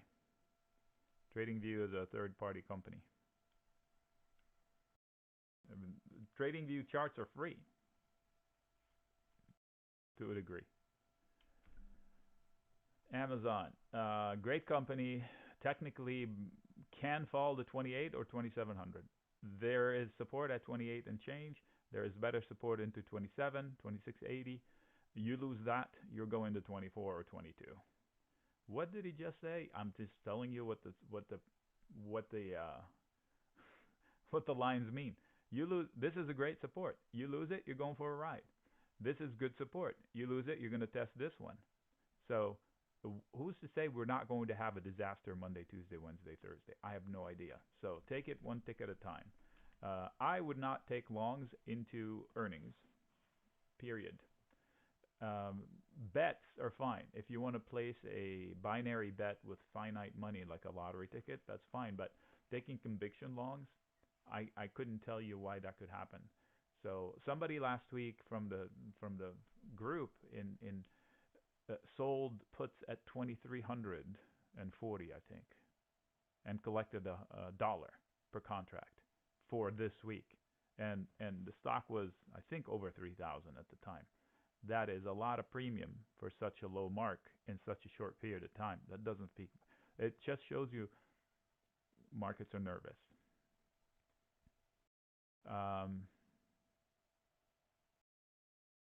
Price indicator are not in the screen. I don't know what you're saying. Okay.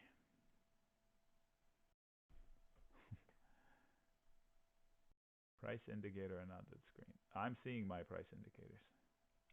Okay. ARC F, be careful. You cannot afford to lose another tick. Otherwise, open risk below. Okay. So you lose this one, you're going down for a ride. Be careful. I don't think there's much support below that. I'm trying to zoom out. Okay, the support is so old, you just can't rely on it. So it's the whole zone, and that's the bottom of the pandemic, which is crazy. And ARC F is a good bunch of stocks, at least the top 10, which is about half the value of it. It's a good bunch of stocks, but pretty bizarre. Okay, ASO. Let's go closer. Good trend. Who is this? Academy Sports Outdoors. You're falling into support zone. You've got some trend on your side. So just be careful what you're doing with your entry and exit. So you should have some reprieve here. How hard, I don't know. AXP, I didn't think it was an obvious entry point up here. It's a better entry point down here, but it's also not obvious. So if I catch the falling knife with some sort of a credit put spread, fine. But if you lose, for whatever reason, you lose 174, you might come down to 165. So make room for the disaster scenarios. I'm worried about all banks. If the Fed is that hostile, I'm worrying about banks. But like I shared last week, the thoughts from Tony Dwyer make sense to me, that banks will be just fine. Banks will be able to lend as long as the 3 months, the 5-year yield curve continue to accelerate. So I'll check on it every little bit. The yield curve that CNBC tracks is wrong. It's not meaningful. I don't know what that is. Big digital assets. Well, you're at a place where you must hold. So if you're long against that, that's fine. But if you lose that 50 cents, unknown risk below. What is this? Bath and Body Works. You got support below. If you take this out, you have a chance at 66, but with a major problem here. So be careful chasing this one. Recognize that there's immediate resistance, but it's there. Support and opportunity. That's fine. I don't have to remind you that everything I say, if there's an earnings report, you should backtrack and say, oh, it's a coin flip. Okay, so if I miss telling you that there's an earnings report, please put that in there. Bungie. Hey folks, just want to give a quick shout out here to the newest member here, eblake.mail. Shout out to eblake. Let's go, Blake.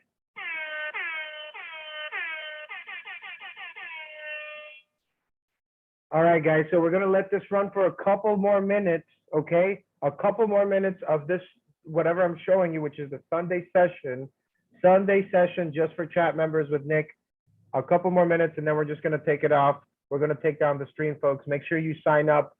Try Nick out. 7-day money back guarantee. Try it out. Free laptop. Live trading Monday to Friday, 9 to 6 p.m. and Sundays, 10 a.m. to 12. So you're getting like 3,000 hours a year. It's literally pennies on the dollar what you're paying. So I'm going to let this play for a couple more minutes, and then we're going to just shut it off, guys. If you have questions, reach the chat. We have a contact information. You can call or email me. It's fine. And we can talk either later today or tomorrow. But let's play a couple more minutes here before we do wrap this session up for today. Good trend. They're buying dips. So it has support around 115 plus or minus. So expect maybe support and bounce back to 122. So they're going buy the dip, buy the dip, buy the dip. Let's see. Haha. All right. Bill, I marked it. I don't know. I've never traded it before. It is a prior base, so support. But if you lose this guy, you might test this guy, which if you lose that one, unknown risk below. This looks like solid support. This looks like solid support. So I would try to catch the falling knife if there isn't earnings, but looks like there is early May. So if you can slip a trade in there, that's fine. Berkshire, Did exactly what I thought it would do. I drew all of this. What does that say? Possibly technical thing, and look at what they came to the technical thing. The second target of that technical thing is down here. I would not get long this stock. So my fear, and this is going to sound so grim and ominous. The two biggest selling points for the stock are people that are 94 and 98 years old. Okay, so I realize the company is well beyond their expertise, but he has been the company for so long that his effect, if God help us, let's say he's removed completely from running this company, that headline scares me. Technically, it hit target 1 and target 2 is below. So Blackstone, is it worth a catch the falling knife? This looks like, just like that other ticker we just looked at, I think Bill has support immediately, 2 of them, and then even better support lower. This is, you remember Bullard's statements? That was the crash in January. It did better in February and March, which is pretty unusual.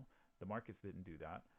So I would be willing to do a credit put spread. I marked it to see if there's premium. I haven't traded it before, so I'm interested.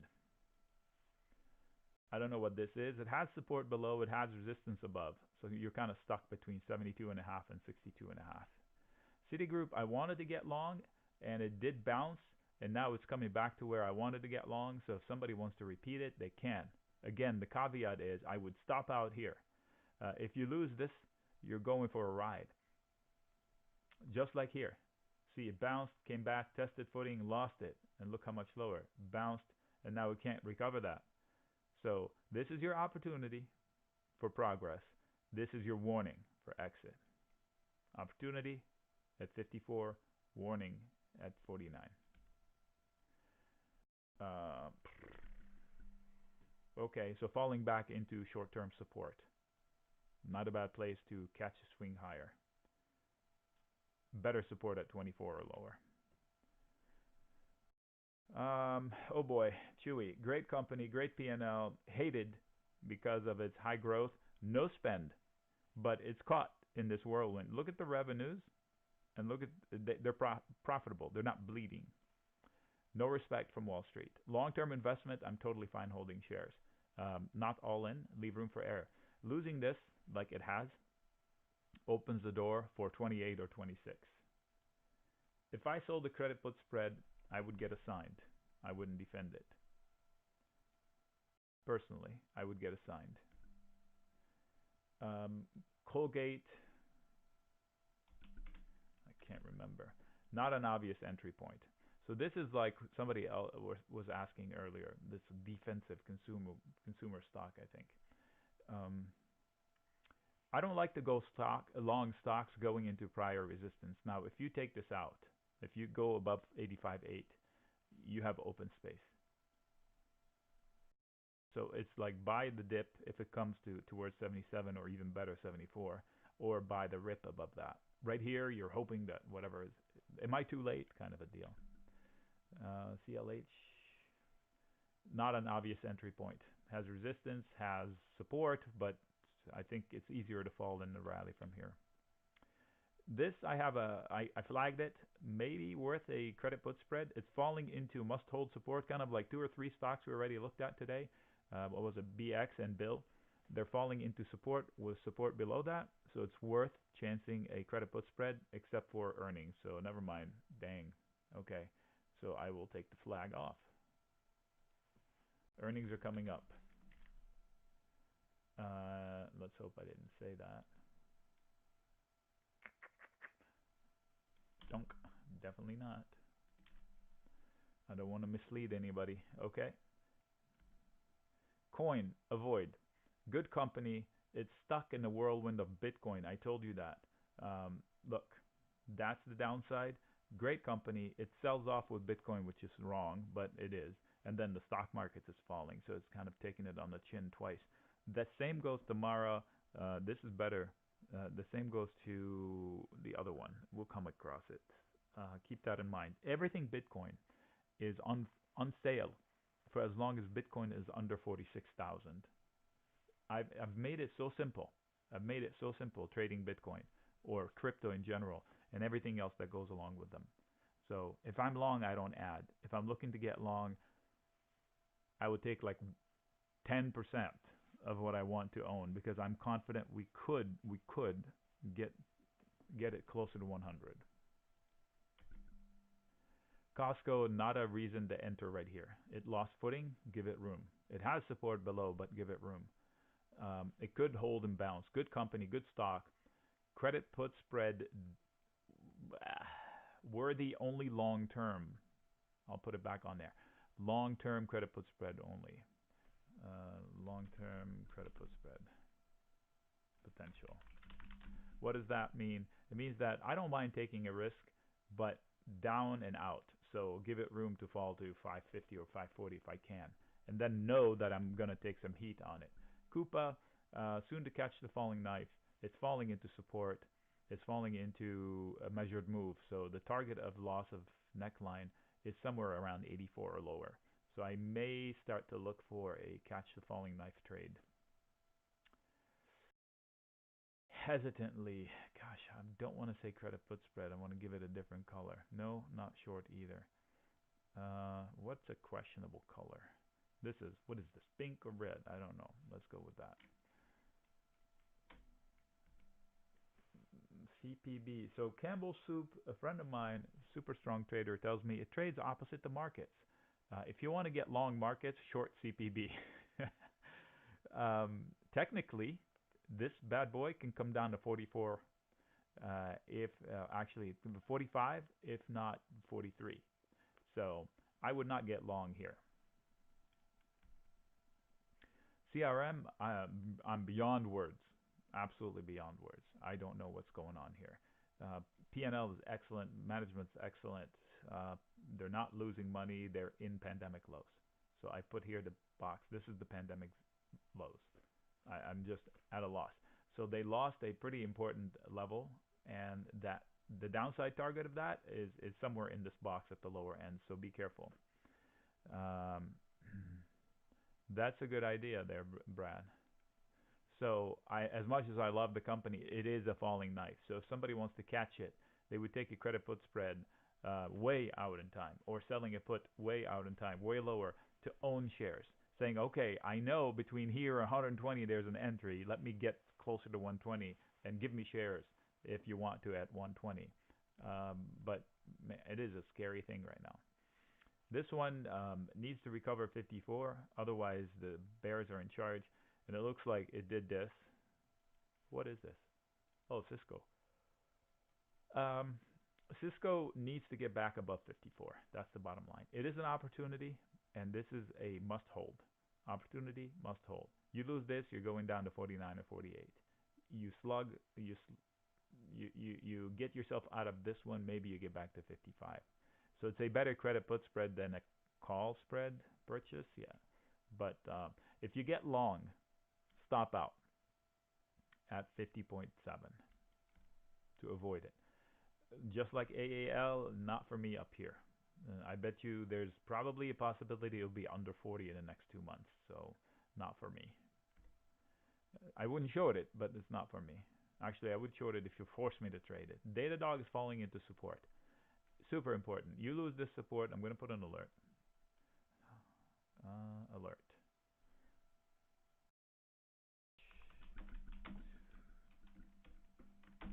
So itch is inverse cup and handle bearish pattern. If you've been with me a while, those are the ladybugs I call.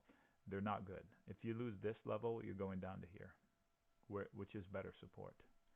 So this is the kind of company where you have high growth. It's like Chewy. High growth, not bleeding, but not getting the respect. They're being treated like these high growth, high spend companies, but they're not. Dell, I would avoid it at all cost. I don't know what the fudge is going on. Is it whatever it is, WMC, Dell, EMC? I have no idea. Besides, technically, you need to hold that level. You've got like 1 inch to spare. If you lose that, you're going down to 43. So not for me. And you have an opportunity to break out from 50 to cover this weird thing here. I have no idea. This seems like have a headline all the time. Oh, we're going public. Oh, we're going private. No, now public again. No, we're private. I have no idea. The company is fine. Their products are super expensive. I've been in the market for several pieces of product from them, and I've never even been enticed to buy. I haven't bought anything. My last PC was a Dell, and it was a piece of crap. I overpaid for it, and it just was buggy from day one. But hey, I got stuck with it. So I would not buy a Dell unless it's an unbelievable bargain, and I've never seen bargains from Dell. So I think they own Alienware too. I'm steering away from those products. Who is this? Disney. Avoid. Avoid. It's got a it's got a political shitstorm. I'm going to say it. I cannot believe what is happening. The CEO is so weak, not because of what he decided to do, because of how he decided to do. So when the CEO flip flops 180 degrees on his own beliefs, you know that he's no longer in control. So I don't want to get into that when the market is on its heel and then this one has special circumstances. You don't know what's going to happen.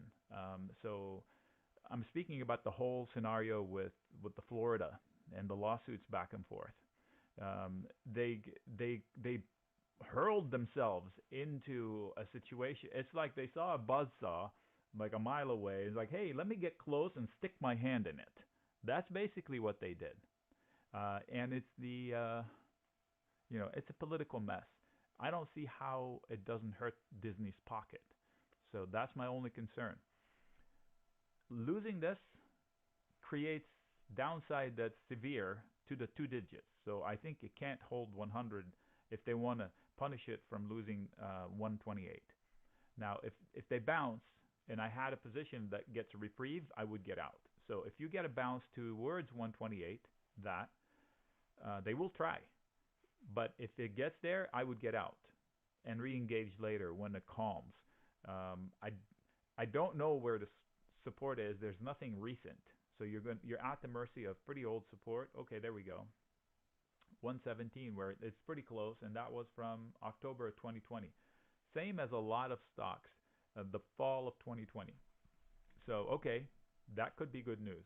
So if I get a bounce and I'm long Disney, I would get out with minor damage. That is a sharp line to lose and recover. All right, so this is Dish Network falling into support like Disney, but Disney lost that support.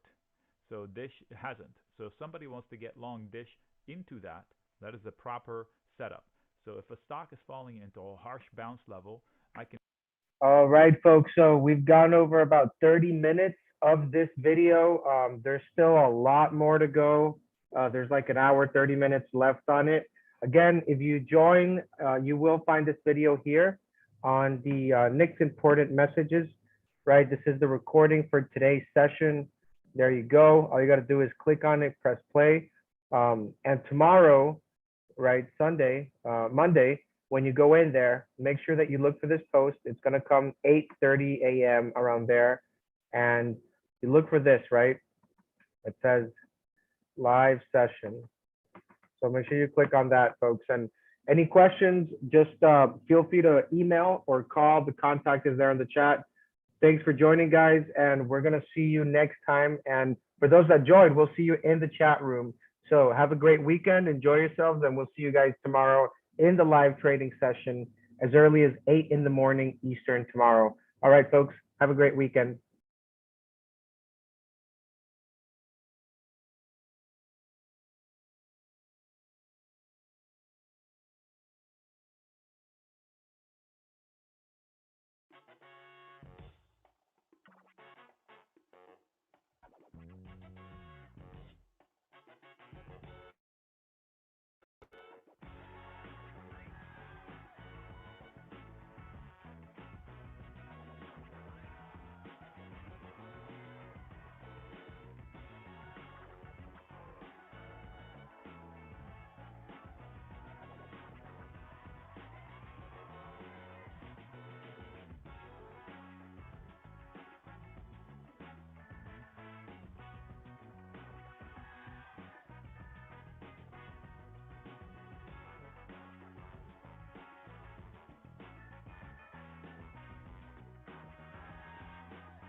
have a small account under the EBT page.